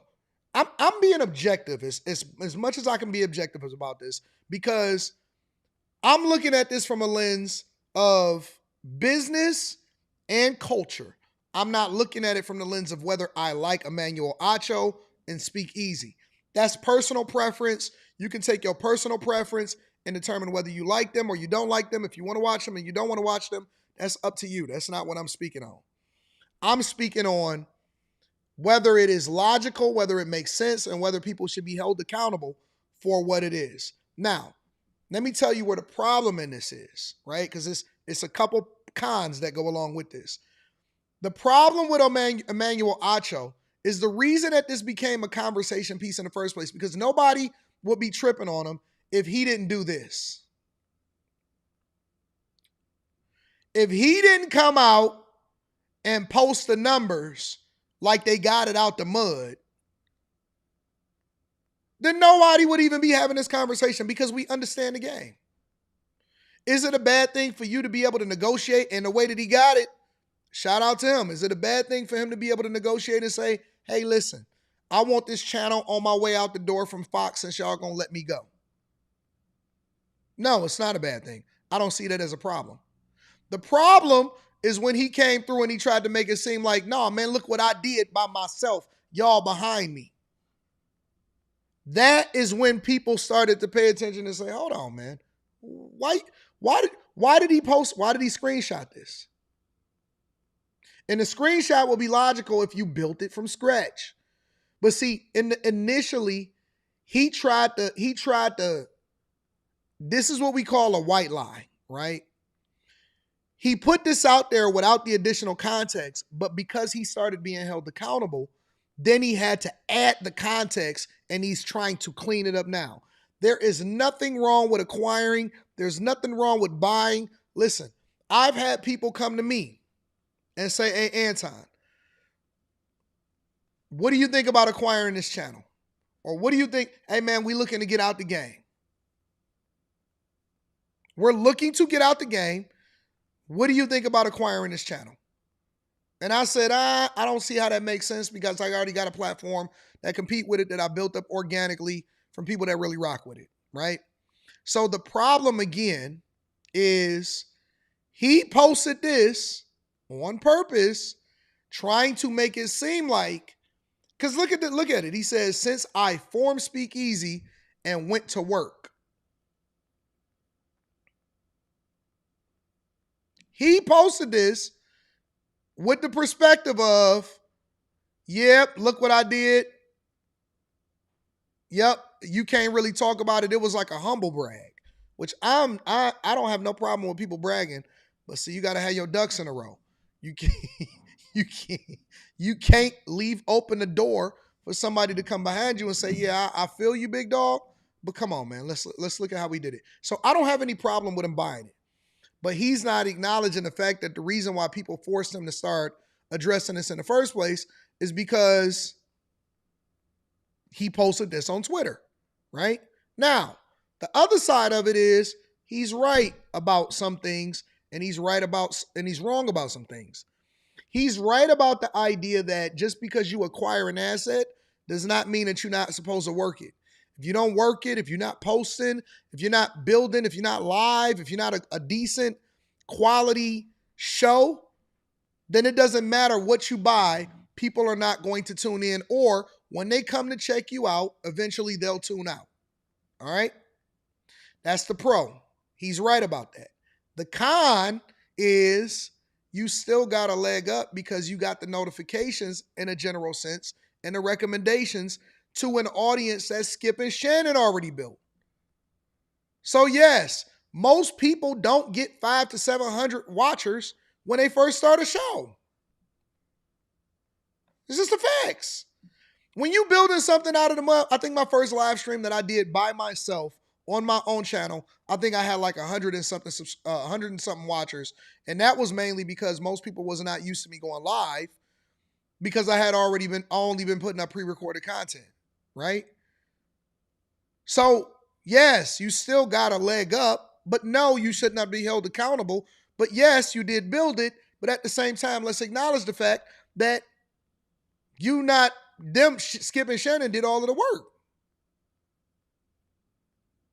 So, it's a balance. It's a balance. It's a balance in this whole conversation, and that, yes, Emmanuel Acho is right. They still got to work. They still got to grind. They still got to go get it. They still got to do what they got to do. No, it is not a bad thing to be able to acquire an asset and leverage it in order to get it back. I don't see anything wrong whatsoever. Objectively speaking, I am not a person that's going to try to down him for being able to run up a bag, especially for something that was laying dormant. At all.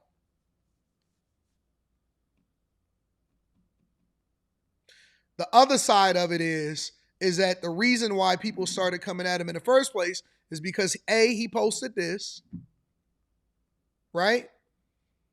And B, it is a leg up, and it's not just straight up out the mud. Keeping it 100. And let me tell y'all something else. Subscribers alone don't mean anything if you're not able to get it popping. You can go and get all of the channel and stuff like that you want to. And at the end of the day, you still got to be good. So, I don't see anything wrong with him acquiring this. I don't see any problem with it. Again, it's a personal preference of whether you like him or you don't like him. Different people going to like him and different people are not going to like him. I see a lot of people coming at Emmanuel Acho on a regular basis. But like I said, that's a personal preference. But there was some things that he was saying that was like, no. Like the whole car analogy, man, get the hell out of here. You don't build a car, you buy a car. Man, that is so far from the analogy, but guess what? You built the companies. You build car companies or you acquire car companies, right? I'm just keeping it 100. Like that was a horrible, horrible analogy when it comes to, whatever. And he said they doing 8.1 million views, 1.1 million in watch hours. And he got 2 points. And see, that's the thing. They got 2.6 million subscribers. They doing 8.1, which is nothing to slouch at. I think that's phenomenal. 8.1 million. I think that's cute. I think it's cute. I don't have no problem with that. I think that's, God bless him. God bless him. I think it's cute. I think that's awesome for them. Good job, guys. Let me give them a round of applause. I think that's dope. They doing better than most. Better than most. Make sure you guys hit a like for the algorithm, subscribe to the channel, and turn on your notifications.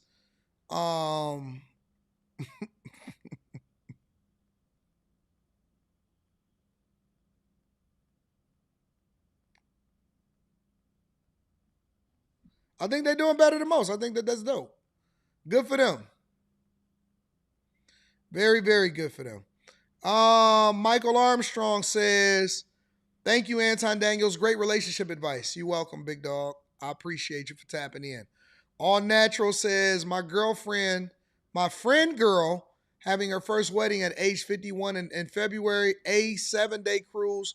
However, the Kentucky Derby is on my bucket list as well. Yes. Yeah. Five Brown says, update, Fox Undisputed with Skip and Shannon had 2.59 million subscribers when the show ended. Now it's at 2.6, 20,000 extra followers since they took over. It's hard to grow. It's hard to grow, Fa. It's hard to grow. Listen. This is a hard game. I'm not being petty. Why am I being petty? Carmen, stop. I am not being petty. What did I say? I thought that I was really, really objective. I thought that me breaking that down was super objective about it. I don't see what I said that was crazy. What did I say that was petty? I didn't say nothing that was crazy.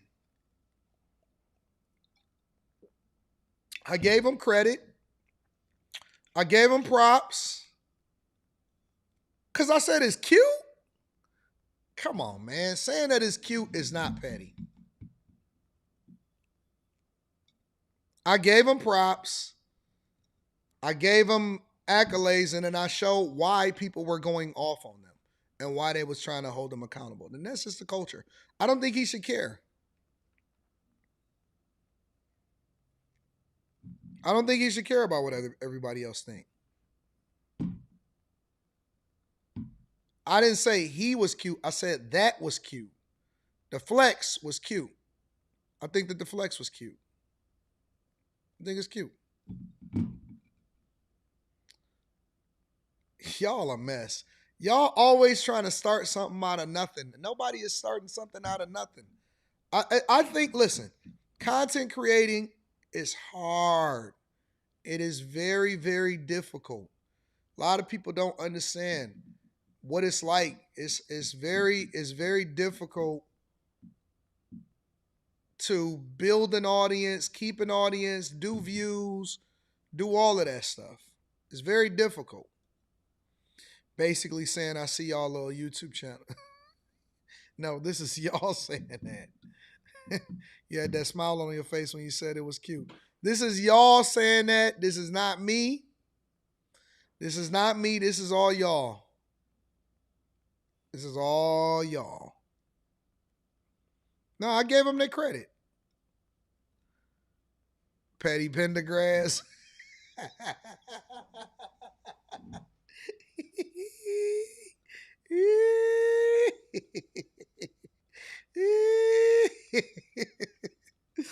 Y'all are a mess, man. I'm not messing with y'all, bro. I think that y'all crazy, bro. Y'all seriously are crazy.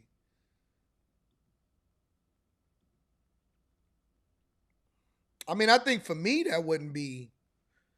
I mean, it depends. I mean, it depends, like on where you are in your journey. You know what I'm saying? Like, it just depends on where you are in your journey, bro. It really does. Depends on where you are in your journey.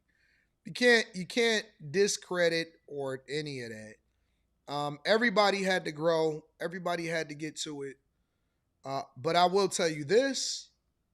I will tell you this. I think that as far as subscribers is concerned, I will pass them in a year, without a doubt. Because life is a competition, and so I'm gonna keep it 100 with y'all.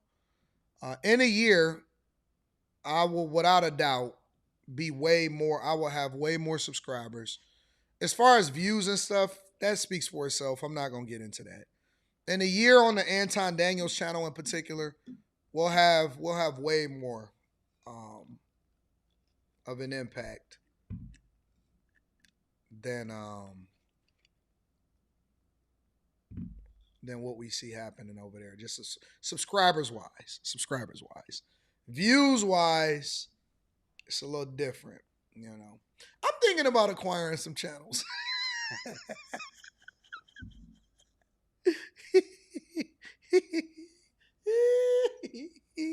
I am. I'm seriously thinking about some. I'm thinking about buying some channels.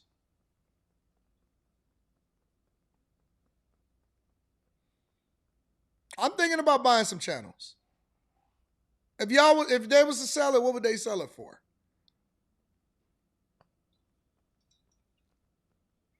If they was to sell it, what would they sell it for?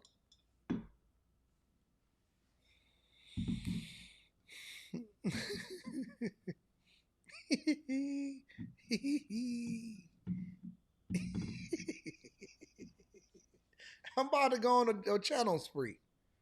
I might sponsor some channels. Actually, you know how they have the gambling company up in the corner. I might have my face in the corner like this.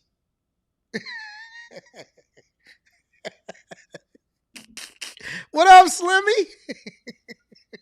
Thinking about going on an acquisition spree in 2027. What up, Slim?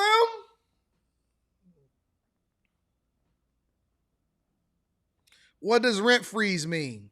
We'll get there. We'll get there. We'll talk about it. We'll talk about it. After I finish building the rest of these houses for the rest of the year, I'm going to take a break and then I'm going to go on an acquisition spree. So that's what I'm thinking about. Shout out to my dog, Jason. Jason Wilson just texted me. Hey, that was 30 minutes ago. Shout out to the Unc. Shout out to Unc. See Unc text me down there? You see what he talking about.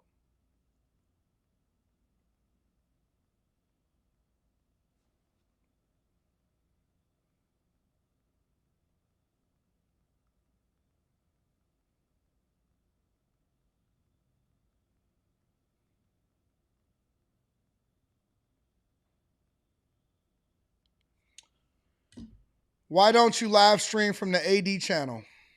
Because I don't feel like I need to. That's not what that's for. That's what I get my live streaming off over here. I don't really do it. And on the on the Room 9 channel.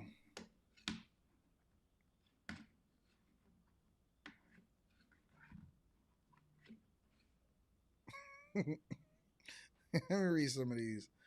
Companies buy, absorb companies every day, B. That's a fact. I think that Emmanuel Acho was right about that. Dre with the K says, so now we know what the P stands for. James Petty.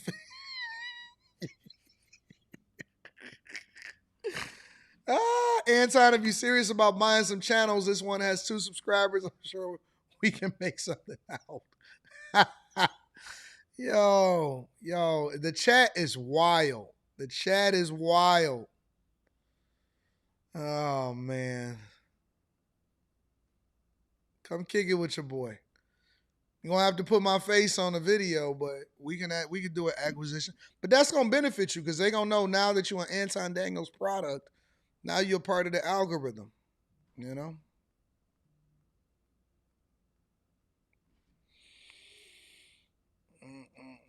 The Sony FX5 drop in a month. Yeah, we might go on some acquisition sprees for the FX5s. Why do multiple channels? Why not do everything on one? Because you curate a different audience for the different type of content that you put out, right? The Millionaire Morning Show is its own show. The View, for example, has their own show. ABC News has its own platform. Now you don't see, I don't know what is The View a part of?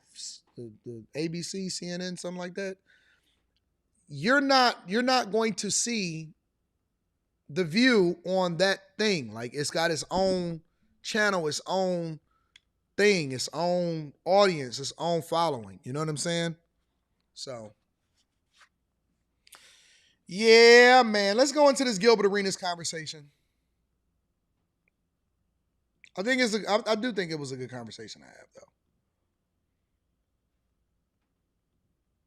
Good conversation to have. Gilbert Arenas appeared on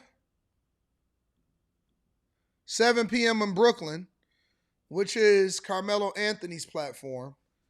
Gilbert Arenas appeared over there, and he spoke on everything that was going on with, Underdog. And so for the people that may not be familiar, I had a conversation with Gil previously, and we had gone back and forth because I said that Gil should own his own platform, own his own name, and that he shouldn't have let Underdog take over and all of this stuff. And so that was a while ago. Anyways, fallout over at the other channel, the Arena. They changed it to the Arena. They brought people in. They tried to start football, all of this different stuff. And so Gil eventually went and created a new Gil's Arena, acquired the name back, and now he has a new deal, I think, with Playmaker, in which he's going to start the new channel in the fall, and then they're going to go and they're going to do their thing, and we don't know what's going to happen with the whole Underdog channel. Maybe I'll make a deal with Underdog and buy the channel. I don't know. We don't know. But anyways, so Gil appeared, and so he was speaking on the different people that was on the platform or whether they was coming with him or not. I haven't actually watched this clip yet or nothing, but he was speaking on this whole situation of whether they was coming with him or not, and, what was going on with the whole situation.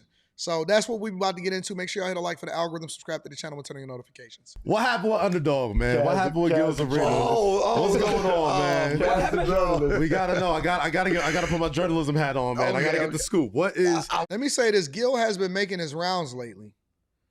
He's been making his rounds lately. Thank you for the cash apps. I'm gonna read those shortly.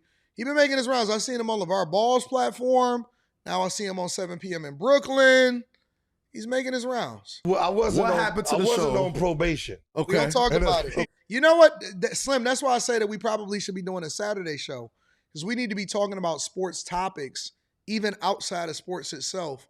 Because I noticed that when we started talking about what was happening on what was one of those subjects yesterday? About whatchamacallit getting fired. Ryan Clark, the other day, Ryan Clark and Cam Newton get fired, the women seemed to be a little uncomfortable because they wasn't as familiar about the sports topics, right?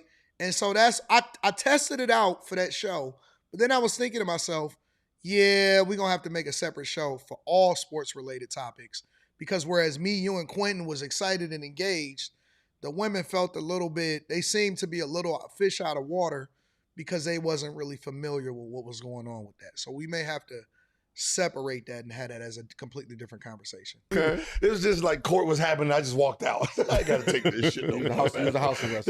No, they tried to put, I just walked out. Okay. Right? You know what I mean? Like when you already know the result, I just walk out. Man, I already talked to the judge. Okay. He said nothing was going to happen, man. I ain't got to listen to this shit. Right? You know what I mean? I already paid my money, so I ain't got to listen to none of this up in here. Right? So what happened was this. When that case happened, okay, right? When the case happened, we got a new dude that was responsible for what was going on. And it was basically my contract was coming up. Yeah. So it was basically, we're gonna negotiate you. We're gonna negotiate while you on the floor. Yeah.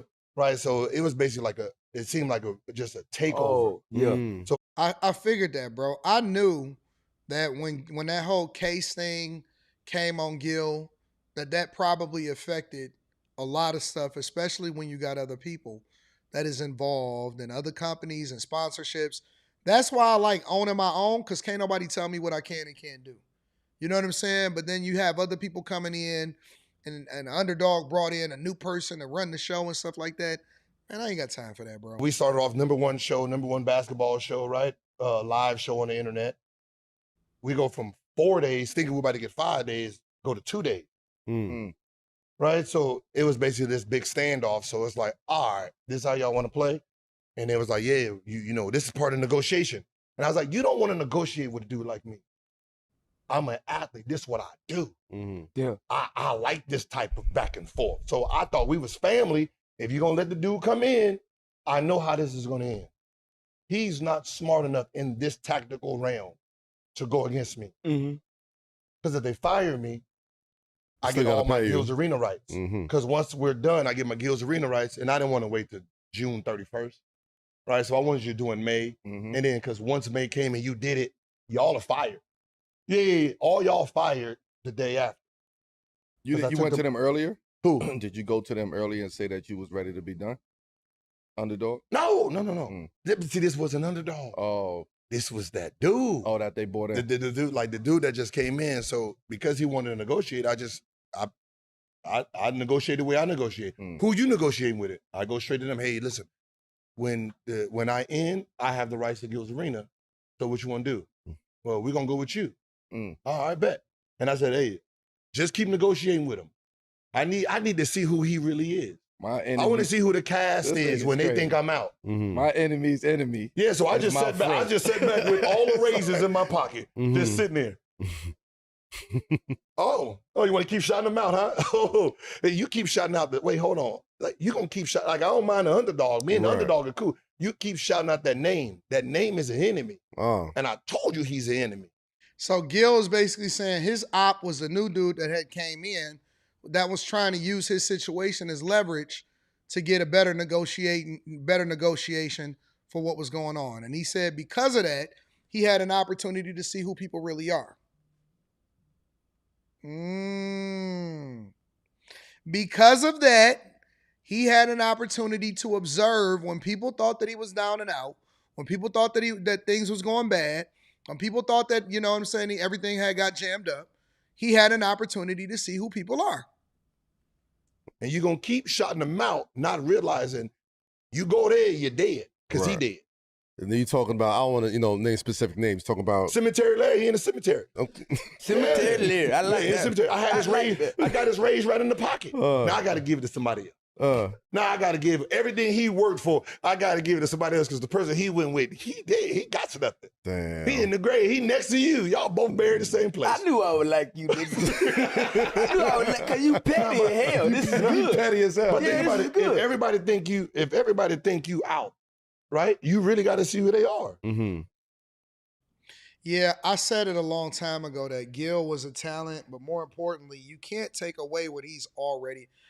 When certain people, right, there's certain people in this lifetime who's just winners in general. Whether you like them, whether you dislike them, whether you agree with them, whether you don't agree with them, there's certain people in life who has a history of winning. And I'm not talking about lightning in a bottle one time or whatever.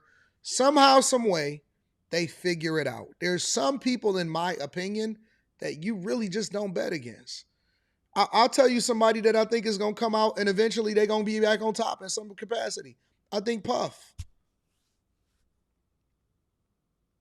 Puff has shown a history of resilience, and every single time throughout his entire career in existence, back when he was with Andre Harrell, when he wound up and he didn't know what to do, and then he wound up starting Bad Boy. All throughout his entire history, Even if he take a small step back, did he somehow, some way, this nigga figure it out? He figures it out. Puff is certain people that figure out. They may go through something, they may go through a bump, but it's just a matter of time before they figure it out and get back on top. It's certain people I just wouldn't bet against. Certain people I wouldn't bet against. Wouldn't bet against Shaq. Wouldn't bet against Puff. Wouldn't bet against Gil, right?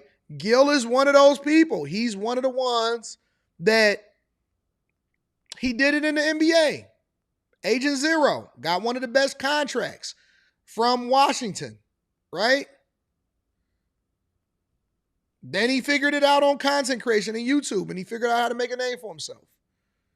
Like, it's certain people that's gonna figure it out. And even when you think that they down or whatever, that's not it.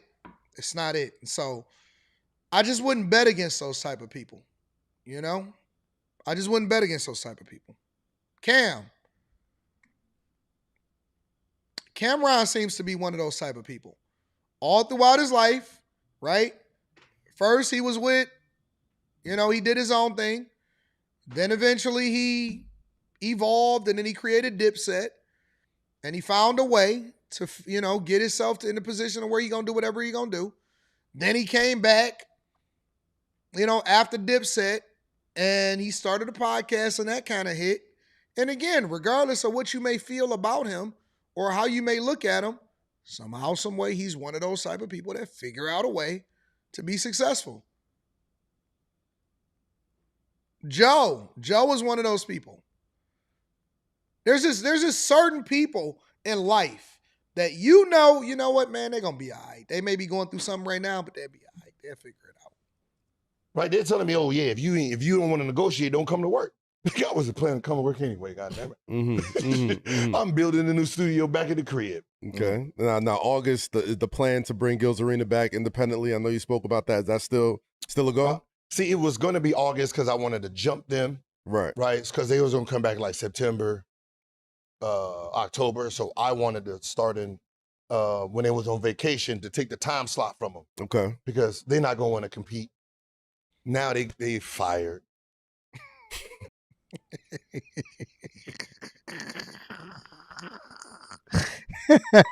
He's so petty. Like, damn. So, you know what I mean? Like, they fired. You know what I mean? So nobody from Gil's Arena is coming back? It's just you? I don't know, man. Josiah. Okay. Shout out Josiah. Josiah, you know what I mean? You know what I mean? That's my guy. I ain't know that nigga was that tall, bro. Yeah, you just played UCLA. I mean, I knew that. Totally. I ain't know he was that. I ain't know that though. Big fella, man. So you gotta remember, I had the contract since January, bro. Right. And I was recruiting. Right. Right, because I thought they was gonna last because their contract is in September. Mm-hmm. So I figured that they would be held all the way to September. So I was like, all right, let me get my people. Okay. I saved some of the staff members that got fired from the new dudes. Right. But the actual rotating cast, like everybody's gone. Kenyon. Yeah, they all got fired. Nick. Rashad. Shit. Okay. Definitely Rashad. Okay. Parted ways or got fired? That's different. They got fired. Right. I just stayed home, hoping I would get fired. So they had to stop the show that day. Oh, they got fired from the company. Yeah, not from. Yeah, not from Gil himself. I'm trying to clear that up. No. I didn't fire. They left me. And then they got fired. Then they got fired from the company. Yeah. So you're not gonna, when your girl cheat on you. Yeah. Right. Oh, and then what? Yeah. When your girl cheat on you, and you be like, damn, and she go with the other dude, and then the other dude got a wife. And they be like, oh, I'm sorry, baby. You know what I mean? He's so petty. He is so petty. I'm waiting. I'm going to be honest. I'm just waiting to see who's going to make it out the cut and who's not. My pettiness gives me the patience of Job. It does. Because I predicted a lot of things and I said a lot of things and I believe that I'm right, but I don't want to jump the gun and say, see, I told you so, and it's not what I thought it was. But I'm just waiting. I'm waiting. I said some stuff that I thought was going to happen. I called some people, Neanderthals and stuff like that. So I'm just waiting. I'm observing, and I'm looking at the situation and I'm trying to see. Okay, so we just gonna see what happens. If y'all notice, I haven't had any conversations. I haven't really spoke on this at all. I haven't really said anything. I'm just observing. So I'm gonna see how everything shakes out. I'm gonna just see how things play out, And then in the fall, we'll have another conversation. I think that we should have another conversation in the fall once we see how things play out.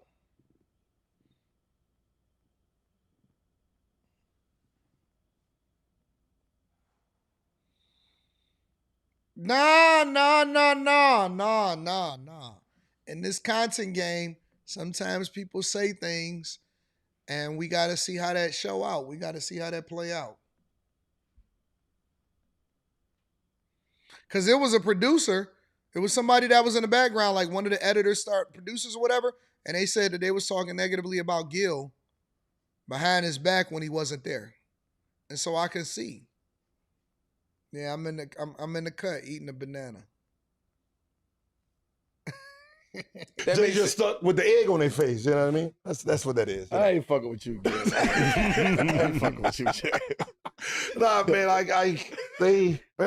I know they still had to do their job, but Right. I wanted to see where the loyalty was. Was there anything specifically? You said Rashad specifically. Was there anything that he specifically did that let you know, Yes. like, I really can't? He kept shouting out the dude's name that was tanking our show. Cemetery lyric. Yeah, like the dude didn't do nothing for you, dog.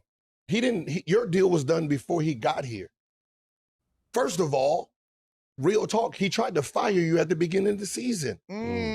He tried to fire you at the beginning of the season. That's why they were trying to, like, Skip was getting paid for 4 days. He was only there 3. One was going to be our show, and that was to replace him because they both contrarians. They both go against it. But they said Skip does it better. He don't cuss. He don't drop the N-bomb every other hour. So they're looking for these sponsors. So they're trying to fire you. Me and Joe standing on 10 toes. Nah, we good. We're good with our roster. We're number 1 with our roster. Right? So what they did is like, all right, well, Joe and Gil ain't breaking. Hey, Rashad, you want to go to the football? Yeah, come on, football on Friday. Yeah, do a little football. So he's going to jump on the football. Then they're like, hey, can Skip come on the show with you? We could do that on Friday too. Then they do an episode with Skip on Friday. And he's like, oh man, me and Skip. And so they did that to him. Right. But I'm like, yo, dude never did anything. Why are you going with dude? I told you we had beef and we had war. He's trying to take over Gil's arena. I did text Rashad. So you giving him shout outs, 3 of them. So I'm like, all right. I told you we beefing with him. So the fact that you in your shout out, it ain't Underdog. Me and Underdog, we good. Jeremy, Nick, like Kate, those are beautiful people. They just hired a dude who was just a weed, right? And he kept shouting this dude out. I was like, all right, okay, y'all got something going on. He done promised you something. I bet. Got you. Okay. That's understandable, man. I get it. I get it. Dirty business, boy. Shit. Like me and Shad didn't have no problems. Like I didn't have no problem. Like what he did is what he did. It's just that, why you like him? Like, why are you picking him over us? Y'all haven't spoken since? Nah. Okay.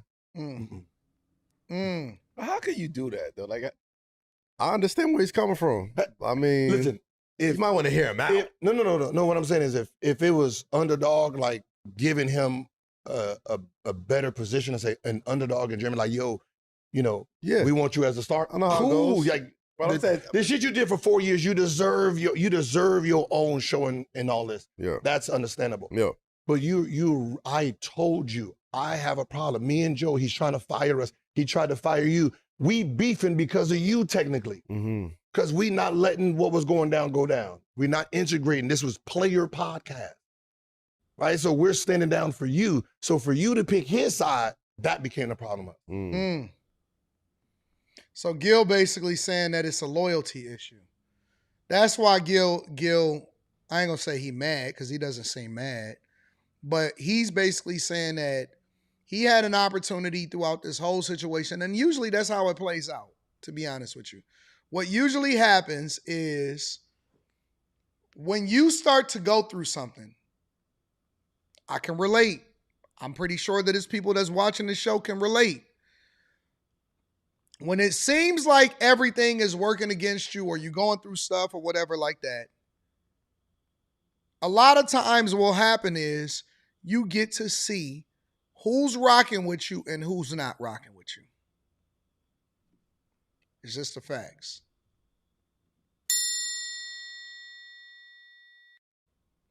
You get to see who's down and who was really just saying that they was with you because everything was going great at the time.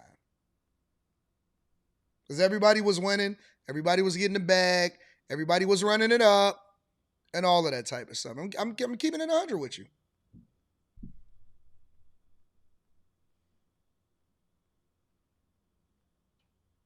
What Gil is basically saying is what a lot of people get to see when it seems like everything is not what it was. And so this is the time that you hold us down. And most of the time, I can't speak for his situation, but I'm speaking in general. Most of the time, what you'll see is that the people that are on shaky ground, they say, you know what? This may not be for me. You know what? This may not make sense. That's why I'm so rocking out with y'all so hard. For example, me and Abe the Hunter, shout out to Abe the Hunter. I see him inside of the chat, right? Me and Abe the Hunter, we go back and forth on different things all the time, right? He on one side of the aisle, I'm on another side of the aisle on the issue. But guess who I always see in the chat, participating in the chat? Abe the Hunter. And you know why I rock with Abe the Hunter? You know why it's so important for me not to censor people? You know why I don't censor people at all? Is because at the end of the day, it may seem like him and I may be at odds on these particular issues, or we go back at each other. But on the real, he loyal. He loyal. He's a loyal person when it comes to supporting the platform and holding the platform down, regardless of what you may think about our disagreements on specific issues. Me and Slimmy, we argue like cats and dogs on the show. The way me and Slimmy argue with each other sometimes, and even me and Quentin, the way me and Quentin argue on the show sometimes, y'all would think that like, yo, they hate each other. They really beefing. Nah, nigga, that's my dog. Those is my dogs. You know why? Because they rock with me and I rock with them, and they loyal in real life. And in real life, nothing that happens on the panel was even discussed, to be honest with you. We don't talk. We have never talked about what happens on side of the panel. You know why? Because in real life, we really rock with each other. And when the chips, it seemed like ain't making it what it's supposed to do, you know what Q Diddy is doing? He was holding me down. Slimmy holding me down. And to me, for me personally, because I be seeing a lot of people, anti and this person at different times when y'all be switching up on the people on the panel and stuff like that. People are wish-washy. And so even if they think, oh man, this person ain't whatever, or I don't like this person, they come to me talking about Anton, you need to do this. I'm a loyal person. Loyalty to me is more important than money. Loyalty to me is more important to money. Molly the same way. I'm going to just tell you, I'm not going to say how. I'm not going to go into the details or none of that stuff. But let me tell you something, bro. Let me tell you something. She is one of my most loyal people that I've ever, one of, Slimmy is, all of them are. Molly is one of the most loyal people to me. She don't care about nothing that got nothing to do with nothing. She like, whatever you do, I do. Whatever you go, I go. I don't care about what these other people is talking about. I don't care about what it is. Listen, Anton, what do you want me to do? Because the only thing I care about is what you talking about. That she don't care nothing about nothing. Nothing about nothing. Will hold you down in every situation.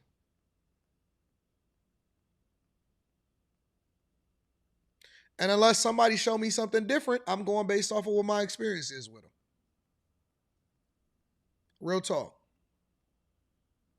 She don't care nothing about that. She don't care about no visibility. She don't care about Instagram. She don't care about creating her own show. She like, yo, I'm under you, and that's the only thing I care about.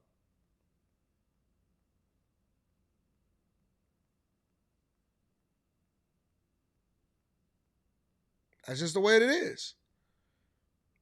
It's just the way that it is. And so when people say stuff to me, oh, this person or that person, you can't get me to come up off my people because those is my people. And what I've also found out is that most people that, is on some other stuff, they'll show them, it's going to show itself. You don't have to try to weed it out. You don't have to try to do nothing. It's going to show itself at the end of the day. It'll just show itself. It'll play out exactly the way that it's supposed to play out. And so that's what we do. We figure it out.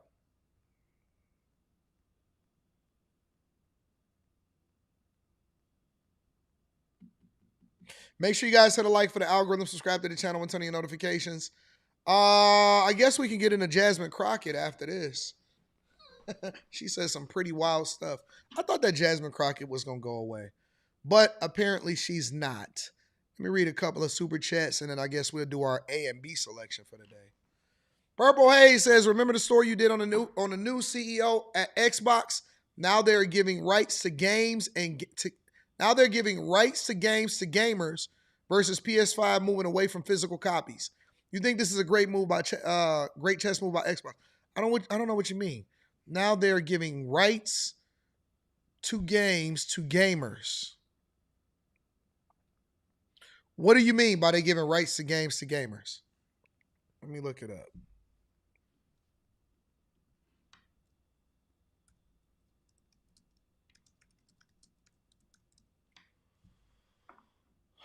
Xbox is letting you own classic games again. Interesting. Hold on, let me see this before we go on break.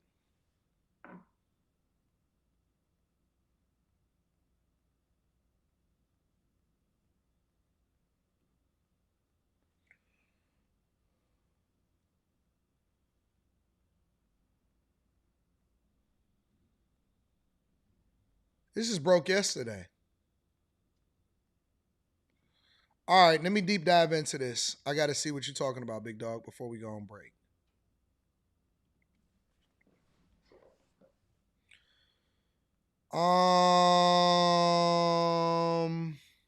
Let me cancel this out. Give me a second.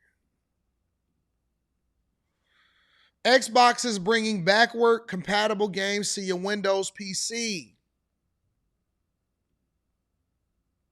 All right, so before we even get into this, let me preface this by giving y'all some insight. So, Xbox recently hired a new female CEO. She's not actually a gamer, okay? She's not of that ilk, but she said that she was going to be pushing forward with improving Xbox, and they wasn't giving up on Xbox. Microsoft was going to be doing some new innovative things, all right? That came before PlayStation said that they are eliminating owning games altogether by you not being able to buy the physical game anymore. All right? So now you guys are bringing me up to date on what's going on with Xbox. And so this is what's being said. For years, Xbox ecosystem has been... Can I close this out?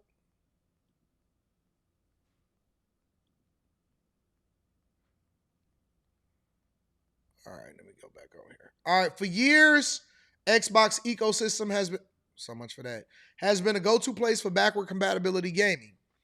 Console players have long been able to enjoy games from previous generations. PC gamers, on the other hand, were largely left relying on fussy third-party emulators if they wanted to enjoy some early 2000s classics, and even stuck trying to turn a gaming laptop into an Xbox. But now this is finally changing. Microsoft just announced that official Xbox backward compatibility is making its way back to Windows PCs and portable handhelds, stating today an early release allowing you to natively experience popular retro titles. Wow. The thought of being able to play your entire legacy library on a Windows machine is thrilling, but Microsoft is starting small with this rollout, though it promises that more titles are coming out soon.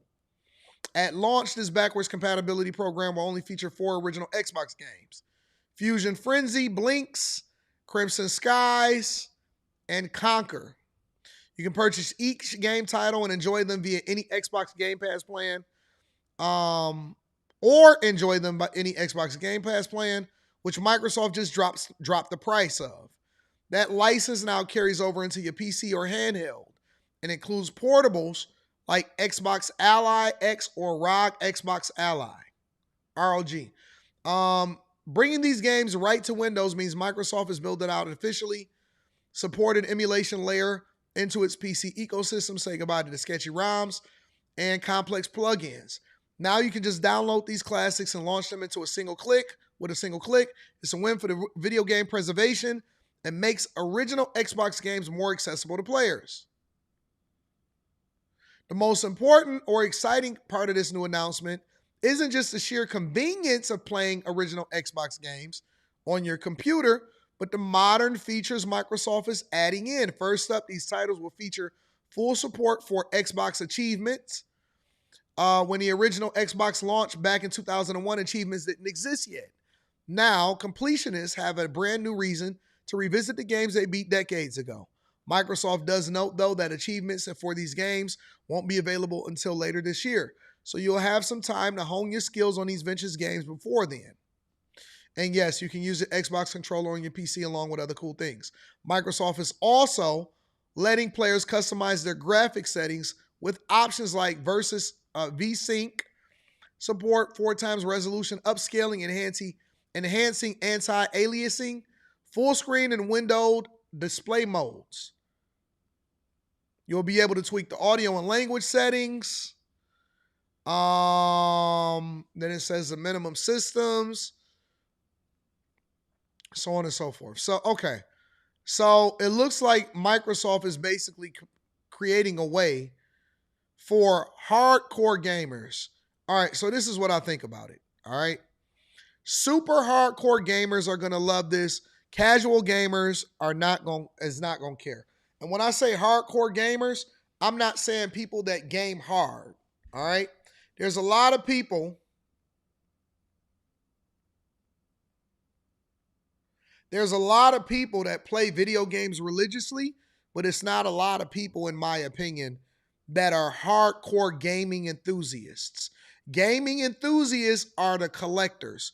Those are the people that keep old titles. Those are the people that have the old consoles. Those are the ones that actually goes to the meets. They go to the conventions. They do that type of thing.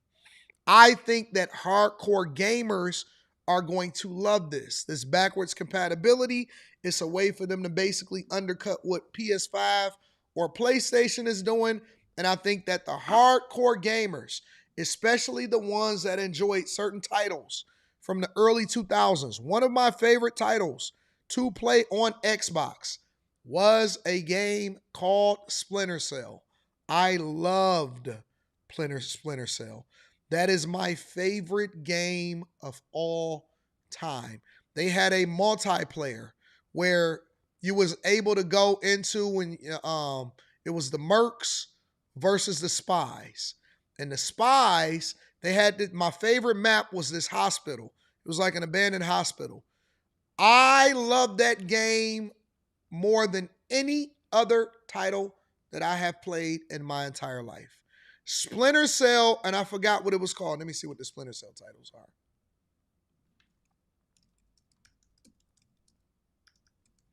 And you could break the merc's necks. Was it Chaos Theory? I think it was Chaos Theory. It might have been Chaos Theory. This is one of the greatest games of all time, in my opinion.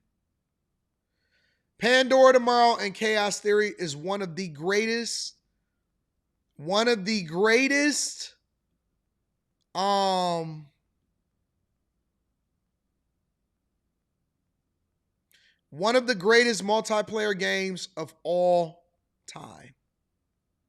I loved that game.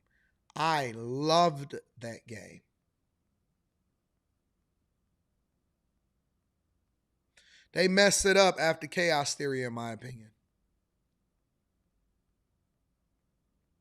They really did. They messed it up. If they releasing a new Splinter Cell, then they're going to have to make the multiplayer incredible, and they need to go back to the way that they did it in Chaos Theory.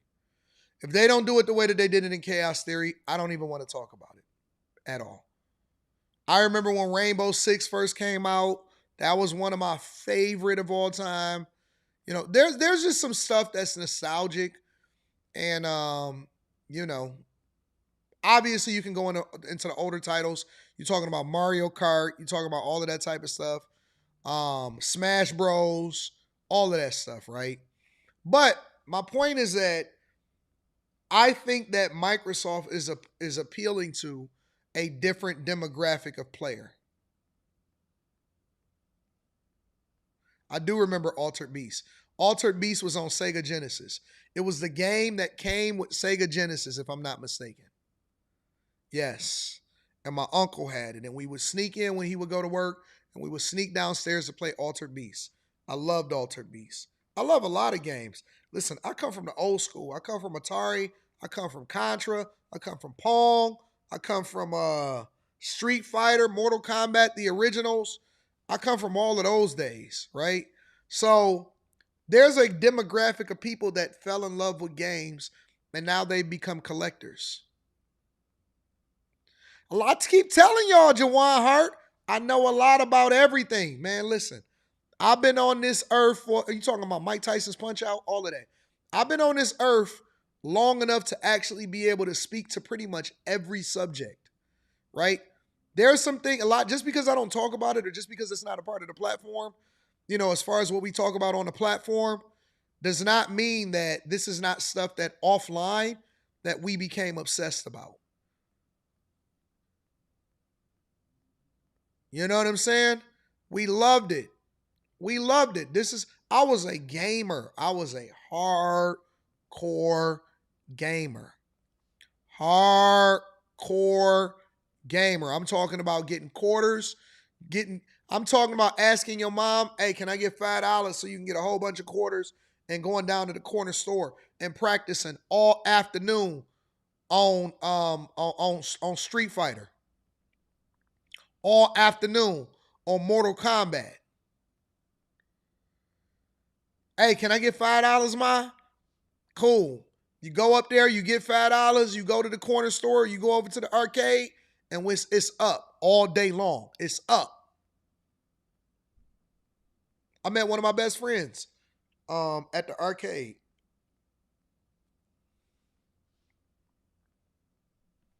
Oh, you know about ColecoVision? What y'all know about that? But yeah, I think it's a good idea. I think that backwards compatibility and being able to give people the opportunity to own games again is dope. I don't think that most people are going to, well, here's the other side of it.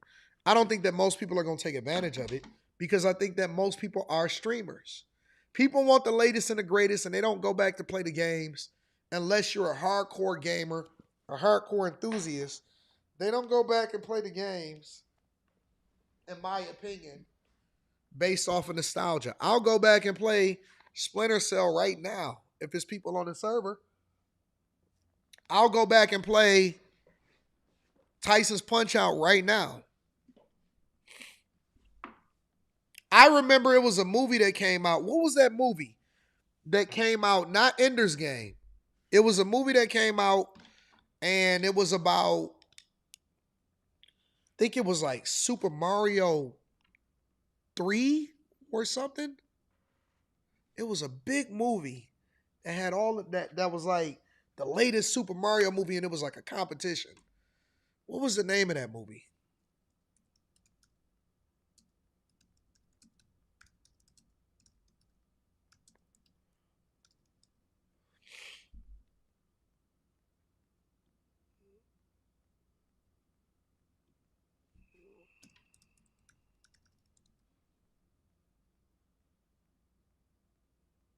I don't remember what it was.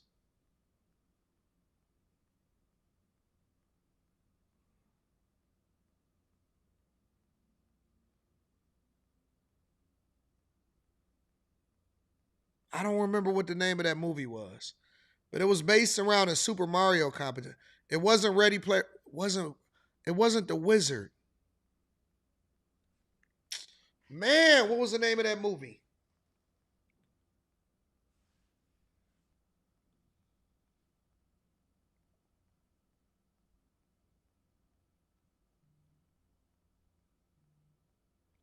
It was like Super Mario 2 or something like that was coming out. The one where he had the tail and he could fly. You know what I'm saying? If he get to a certain level or whatever. I don't remember what the name of that movie was. It was old. It was an old school movie. I don't think it was The Wizard, bro.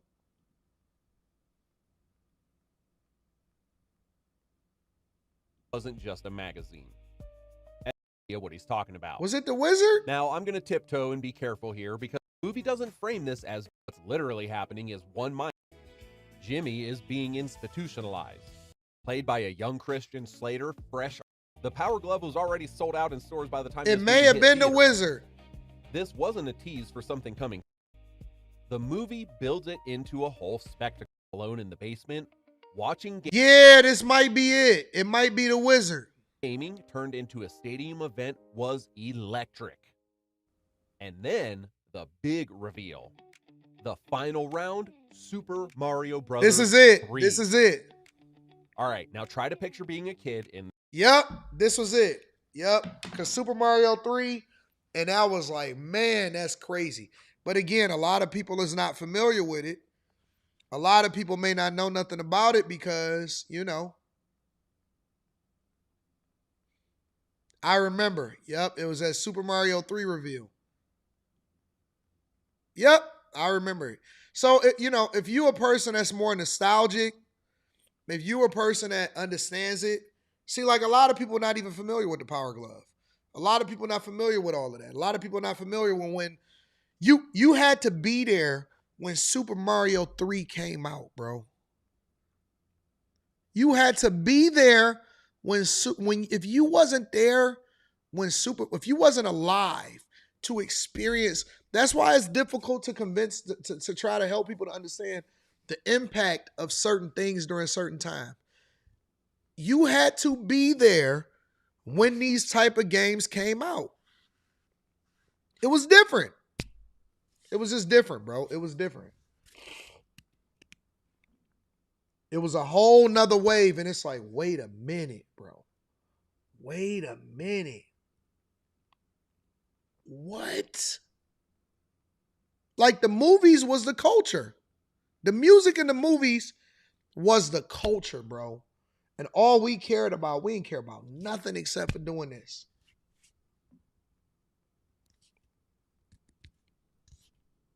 So it will be interesting to see how that play out as far as backwards compatibility. I think that people care about ownership, and it should be interesting. So, yeah, Christmas was crazy. Christmas was a crazy time, bro. It was a great time to be alive. What a time to be. Man, you know, honestly, I be feeling so bad for a lot of these kids that never get to experience or never got to experience you know, being alive at a certain time when certain things happen and certain things drop. It was just different, bro. It was just different. Whole nother wave. Anyways, y'all want to keep going? Y'all want to just go straight through? I don't think we need no music, do we?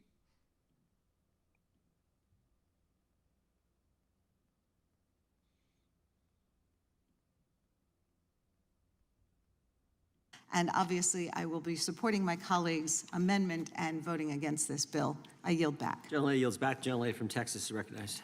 Thank you so much, Mr. Chair. And this amendment specifically, as it goes back to what my colleague was just saying, it's about these Amazon warehouses. And I know that there's been a lot of talk about sanctuary cities and blue states and red states and things like that. But I want to tell you the story of a town by the name of Hutchins. In the town of Hutchins, there was a proposal for ICE to purchase a building that was 1 million square feet. It was a warehouse. It had previously been utilized specifically by Amazon. And the Department of Homeland Security and ICE considered the site to convert it into a massive detention facility, which would have held roughly 9,500 to 10,000 individuals, far exceeding the small town's population of around 6,000 people. In the following weeks, the people rose up and the people decided that they were going to push and use every tool in their toolbox to make sure that this ICE facility did not go through. The town of Hutchins is actually in Texas. It actually sits in Texas 30. And I do want to applaud not only the people of the town of Hutchins, but also my elected officials on this is racist, okay? Now let me tell you why it is racist, all right? This ain't about whether or not you're concerned that the immigrant is coming in and the immigrant is gonna kill everybody. That is not what it is. It's not. It's the things like what your fearless leader said when he said they're poisoning the blood, okay? What this is about is racism. Because the last time I checked, supposedly this administration, not even just this administration, let me just be clear. Your president, he is the one that said white South African refugees needed their own program. And so therefore, he decided that he would raise the cap on how many refugees could come into the United States, but it was only raised for white South Africans. The administration set a limit of 17,500 slots, planned to admit more white South Africans as refugees this year. So here's the point. Every time I see these images of these officers who obviously are completely incompetent, none of that money that has been given to ICE has been given so that they could be trained up and know how to do the daggone job. Seems like they are specifically targeting people because of how they look. In fact, earlier, one of my colleagues from across the aisle was talking about, let's not forget our history, as he quoted the history of how his family came in. And I guess he was trying to say they came in the right way. Let me be clear about something. The people that were here are the indigenous folk. And you know who ICE been rounding up? They've been rounding up indigenous people, the people that originally came, not the colonizers, but the original people. So what this is about is whiteness. Everything that this administration has pushed has been about white supremacy, your fear. In fact, you say things like, oh, you just want them to come in so that they will vote for you, because we know that when you look at the numbers, I mean, I'm just being real with this, but white people, they not the ones that carry the Democrats. They are. Oh, she finally admitting it. What have I been saying for years, y'all? See, they say it without even saying, they saying it without even knowing that they're admitting it. She literally just admitted it. Are y'all hearing it? Listen, when you get out of your emotions and you're able to start consuming and taking in this type of stuff for what it is, you'll be able to hear stuff that you otherwise wouldn't have been paying attention to. Anton, what are you saying? She's basically admitting that the reason why they want to allow illegal migrants to come into this country is because it allow for them to boost their voter rolls and to maintain power as a Democratic nominee for whatever office that they are running for. She's telling you without admitting it overtly. The Democrats lean on and depend on. Let me tell you what. Let me tell you, black people.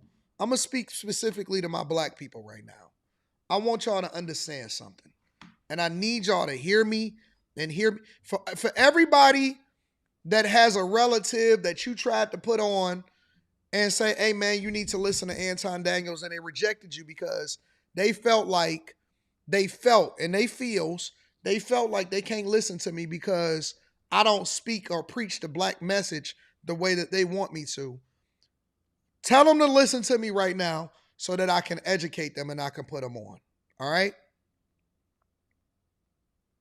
I know that's not what she's saying. She's saying it without saying it, is my point. She's saying it. This is not her intent. I understand what her intent is. I know what she's trying to communicate.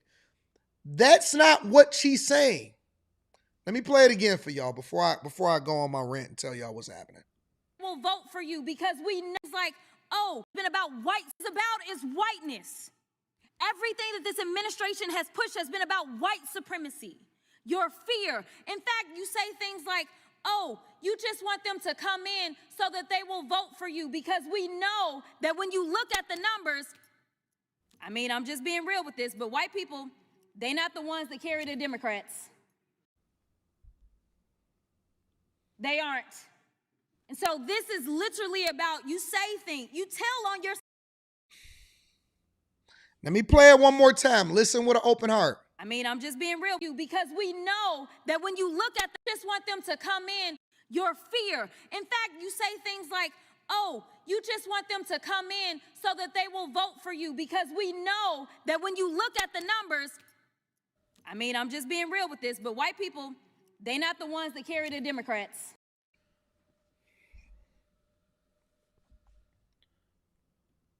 Do I need to break this down or do I need to break it down for you? Do you need them to overtly say it to you or do you want me to read between the lines so that you can better understand what's being communicated? This is the reason why they are against voter ID at the polls. They are literally telling you. All right, let me break it down for you. Okay?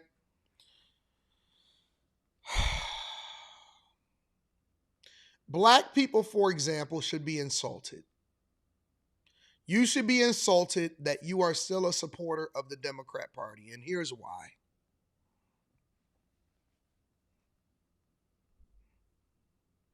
They prey on and lean into your ignorance to maintain power. Historically, when you do better, you vote differently.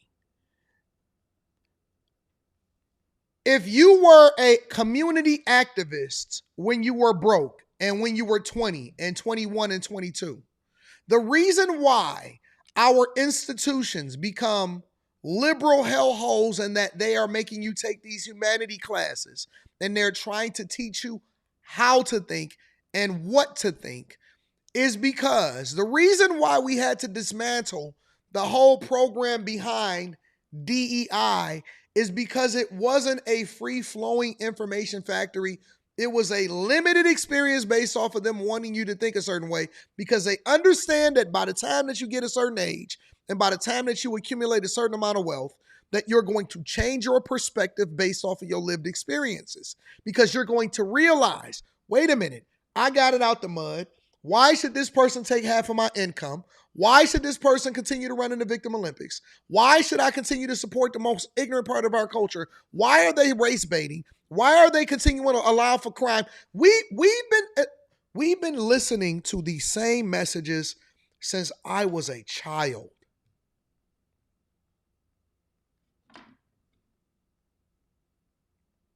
Since I was a child.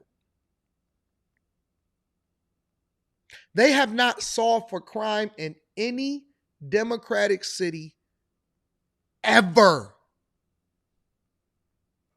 They keep working on it. Oh, it's getting better. It's getting worse. It's getting better. It's getting worse. It's getting better. It's getting worse. Oh, it's the previous administration. But it's getting better. It's getting worse. It's getting better. It's getting worse. You ain't been able to walk down the street in 3 generations. without having to worry about getting robbed. In no Democratic city. Nigga, they ain't solved for homelessness. They ain't solved for crime. They ain't solved for disparity. They ain't solved for nothing. They ain't solved for nothing. Nothing. The one thing that you can think of that's going to be a constant is going to be, we're going to vote the same way. We're going to get the same results. And we're not going to get any changes. Yet the ones that steward over these cities have always, since I've been born, have always been her. Nothing has ever changed. And what they do is they depend on a new set of people that operate out of ignorance to keep them in power, which is one of the reasons why they allowed for 15 million plus immigrants into this country so that they can endear themselves to the Democratic Party, because without it, you become more knowledgeable, you become wise, you start to think differently, you start to evaluate and question everything, and then you break out away from the thing that you was taught to believe, because you realize that as you continue to embrace ideologies from Republicans in which they're saying, listen, we don't want to handcuff you, we want to release you, then you'll start to actually make a different decision. And you'll teach your kids to break the generational curse, because nobody wants to continue to be in the same situation that you was 4 generations ago.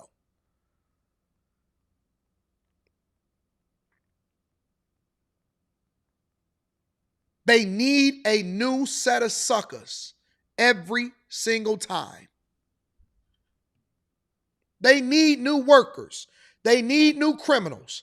They need new voters. They need new people that's going to run in the Victim Olympics. They need new people that can't get out of their situation and is going to continue to stay there, because you can't unlock the possibility of what if, because you stuck in this mindset that I need to still be here and I can't progress because the man is holding me down. Meanwhile, you got a nigga that's blacker than you, purple leaving, Somalians, Africans, Nigerians, Jamaicans. They come over here, can't even barely speak the language, and they surpass you. How? If it's purely based off of what you look like, then how are they able to come over here poor and leave over here rich? If it's purely based off of this and not this, if it's purely based off of this and not this, then how are they able to continue to come over here looking darker than you and then continue to be more successful than you? And I'm going to tell you something else. Once they wind up becoming citizens, they become Republicans. They not Democrats. These people from these other countries, they not Democrats. They're not Democrats. They are Republicans. They just don't say it out loud. They don't say it out loud because they know that you're going to come for them. If it's only this color, and it's not this, then why? How? How is these no sock wearing, dress pants with sandals on, rocking people able to come over here and do some of the things that they do and get away with it with the support of the white people that they claim is the enemy? The Democrat Party can't survive without a new set of suckers that's coming in and teaching a family generation after generation that this is what you have to be. You are a victim. No matter what happens, you're a victim. You're a victim. You're a victim. You got to be a victim. Victimer. If you're not a victim, then that means you're a victor. And even when you become successful, the way that they Jedi mind trick you was they teach you to think, well, listen, you done one person that made it out. Bro, it's 1,700 new millionaires every day. There's whole neighborhoods. Go down to Atlanta. There's whole neighborhoods. Come over to Detroit. There's whole neighborhoods of successful black people that are all across the country.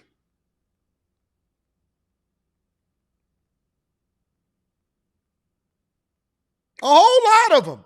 Doctors, lawyers, institutional investors, all of these different people. It's a whole lot of them everywhere. Engineers. It's a lot of people. But in order for them to keep you down, they got to Jedi mind trick you. And so you, and let me tell you how stupid we are as a culture, right?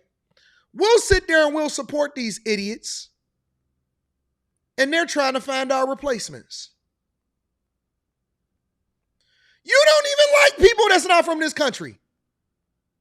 Prior to Trump getting in office, man, I've seen so many of y'all idiots being quiet because you couldn't say nothing because the very party that you supported was the ones that was letting in the people that you saying that you against. So then I see all of you idiots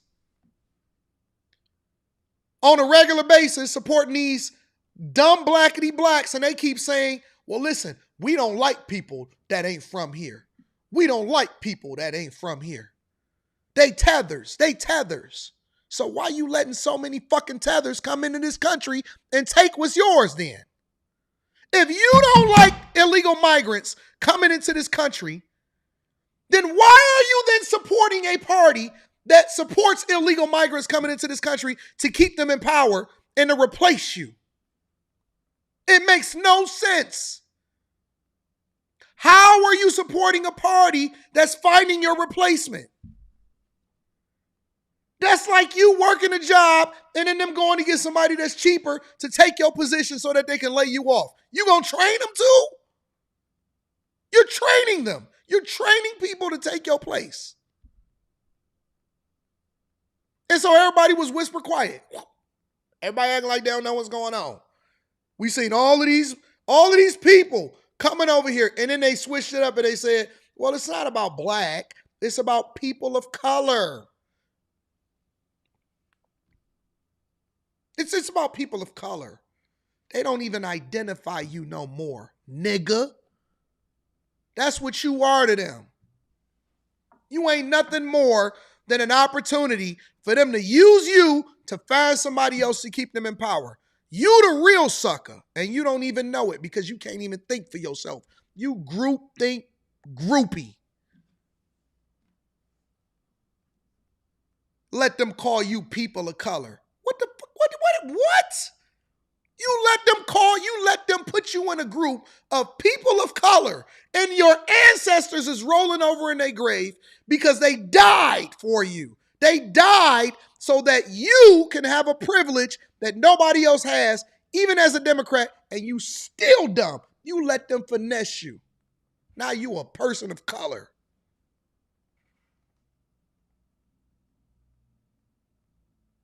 Slaves, whips, discrimination, all of that stuff.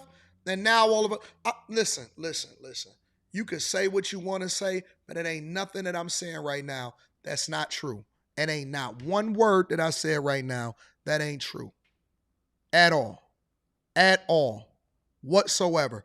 And the Jedi mind trick that they keep on letting you do is letting you think that it's about racism when it's about class. And they don't even live, bro. They don't live with you. They live with them. They my neighbors, not your neighbors. How many of them you see in your neighborhood? They don't live with you. They don't stay in your space. Go look at all of these blackity blacks. They stay with Republicans. They right around all of the rest of the Republicans. You the sucker. You the person that's still trying to stay in the hood. Getting your tires and your car took every day. They don't live with you. They don't hang with you. Boy, you can't even get in the same room as them unless you go into a community meeting or you donating to their campaign cause and buying a dinner. Then you can talk to them. You can't reach them. You can't talk to them. They ain't your friends. They don't mess with you. Nigga, they ain't coming to kick it with you. The only time that they show up is if somebody in your city get offended by a white person. Then they going to come in and say, we shall overcome. Nigga, they running up a bag. Al Sharpton got over $500,000 for Kamala Harris for a kitty. Man, that was money laundering. That was a legal way for them to say, here you go, big dog. Here's some money under the table. Keep doing what you're doing. Roland Martin got a bag from them. They paid plants.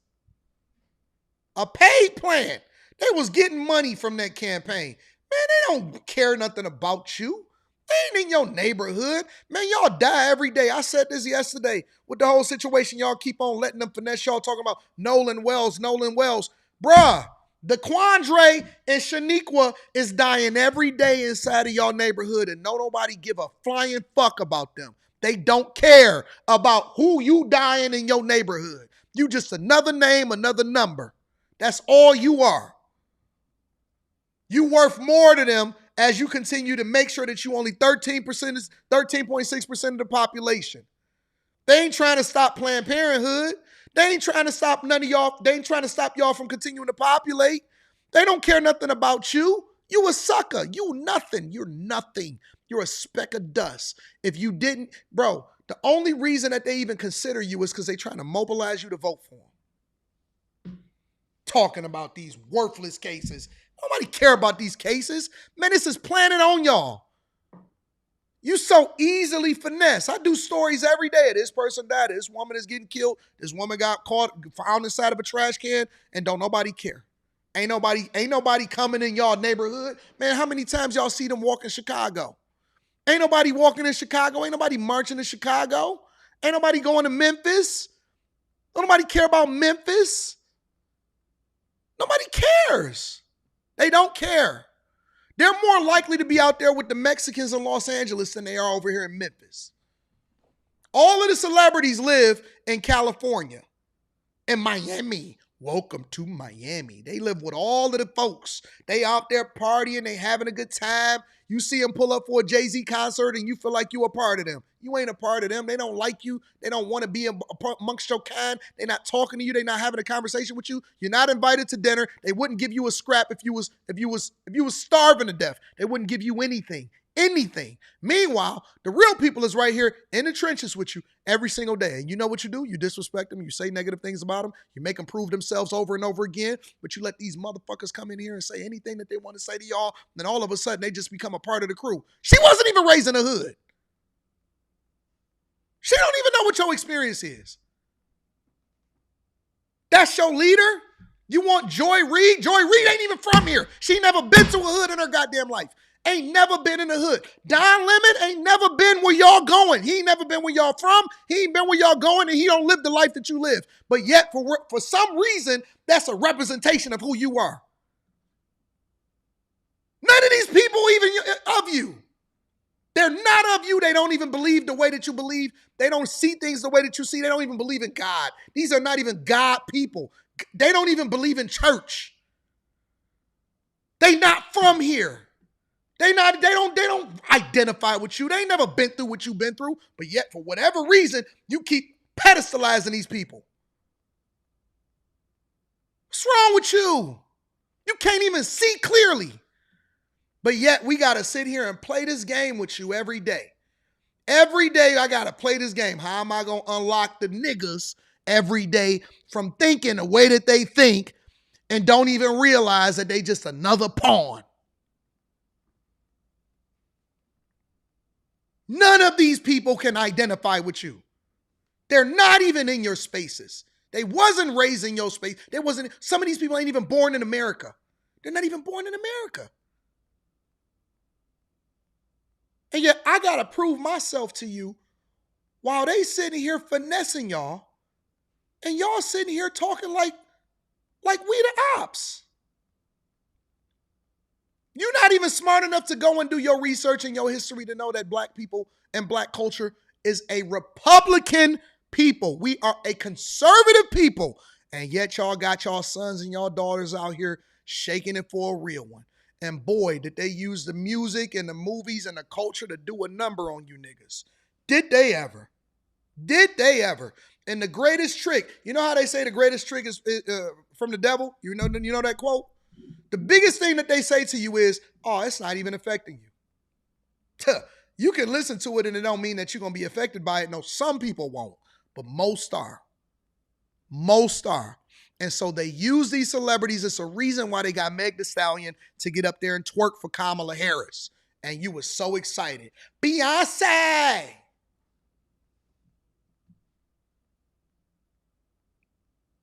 So excited. So excited.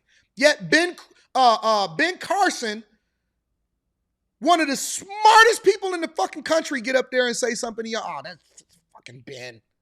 I like the other Ben. I like Crump. I like Crump. I don't like Carson. Yeah. One of the smartest people that you ever living. One of the smartest people living. Black, white, or otherwise. And people act like he don't even exist.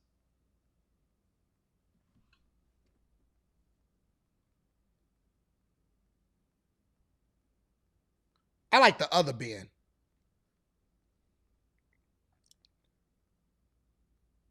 When you gonna wake up, children of Israel? When you gonna wake up, children of Israel? Begging to get back in bondage? Begging to get back in bondage. I hear people say that all the time. We was better off segregated. Nigga, you don't even know what segregation feels like. You don't even know what it feels like. What you talking about, Willis? We were better off segregated. Shut the fuck up.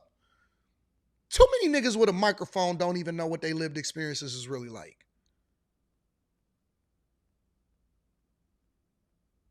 And we sitting here getting distracted every day on things that don't matter and speaking about and letting this funky Watusi get up here and speak for you, and she's not a representation of you. They cosplaying. They put on y'all hair. They put on y'all nails. They make sure that they talk like you. They make sure that they get their dialect just right. And voila, you got a new leader of the black community.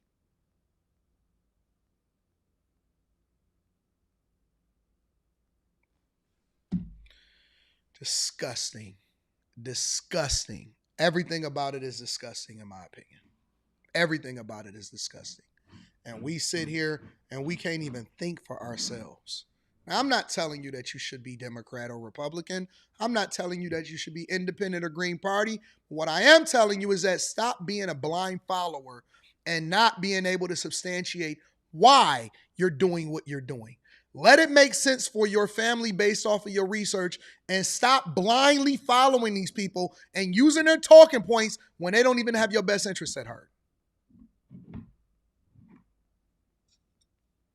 I don't care what you do, but what you should do is at least do your research.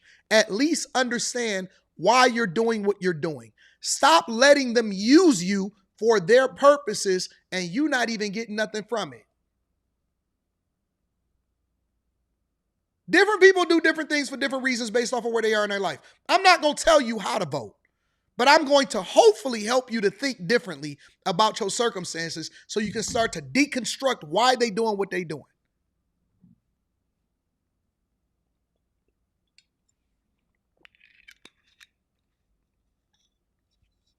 It ain't no side. It's your side. You need to do what's best for your family.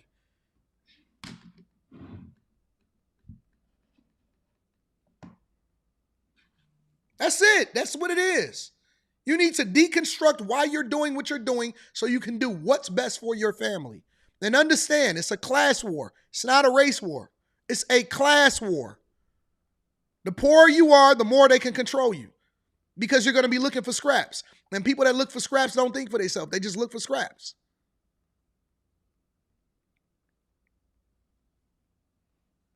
You need to get some money. Figure out how to get with people that can get you some money.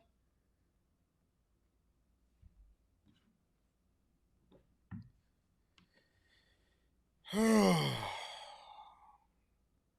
on, people. Come on, y'all. Come on. Come on, come on, come on, come on, come on. Come on, come on.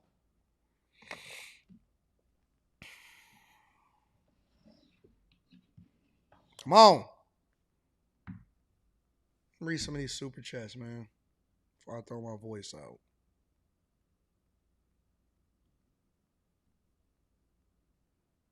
Shout out to Purple Haze. I appreciate you.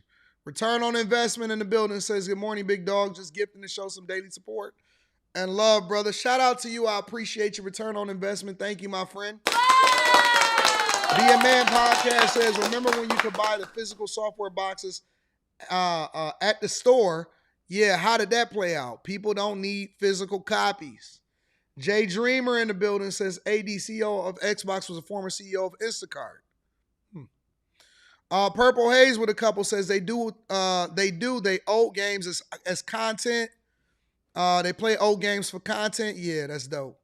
Long Way ENT says, AD, you like Mario's Time Machine? It was all right. Super Mario 3 was a hit, was the biggest one to me. Chris Cunningham says, where are blacks being rounded up at? We built this. Return on investment in the building says, AD, you 1,000% right. You're supposed to level up in life and grow as a person in general. Once you do, your thinking and voting will change, and they are betting and hoping that you don't. They know that most of us not. Latrell says, Anton, everything that you say that you said is a definition of the devil making a beautiful rose that lead to hell. Facts. Man, I'm quoting that tomorrow if I remember. AR is back, says, so loyal to the Democrat plantation, they let no hable inglés finesse their reparations. Shout out to Brian Scott McKinney in the building. Says, thanks for always putting us on free game. Shout out to you, Brian. Shout out to everybody that support the platform. Thank y'all to everybody that's getting it in, everybody that's holding us down. All right, listen. Time Dog has to do some videos. And I got to do some work. And I got to start preparing. And I got to get some stuff out and ready and set up because after the show tomorrow, I got to catch a flight. So we got after hours tonight. So that's going to pop off. The crew coming back for a third night in a row. Anybody that's a part of the Patreon, shout out to all of the new Patreon members. Make sure I see y'all at the meetup in DC. It's going to be a time. What a time to be alive. We're going to have some good times. Let the good times roll. And life is good, man. Listen, I love y'all. I appreciate y'all. I'm going to see y'all in a few hours. And your car, you're going to see me sending you some stuff and for real. You're going to see me send you some stuff in a few hours. I'm going to start gathering that up. I love y'all. I'm going to holler at y'all in a little bit. Peace.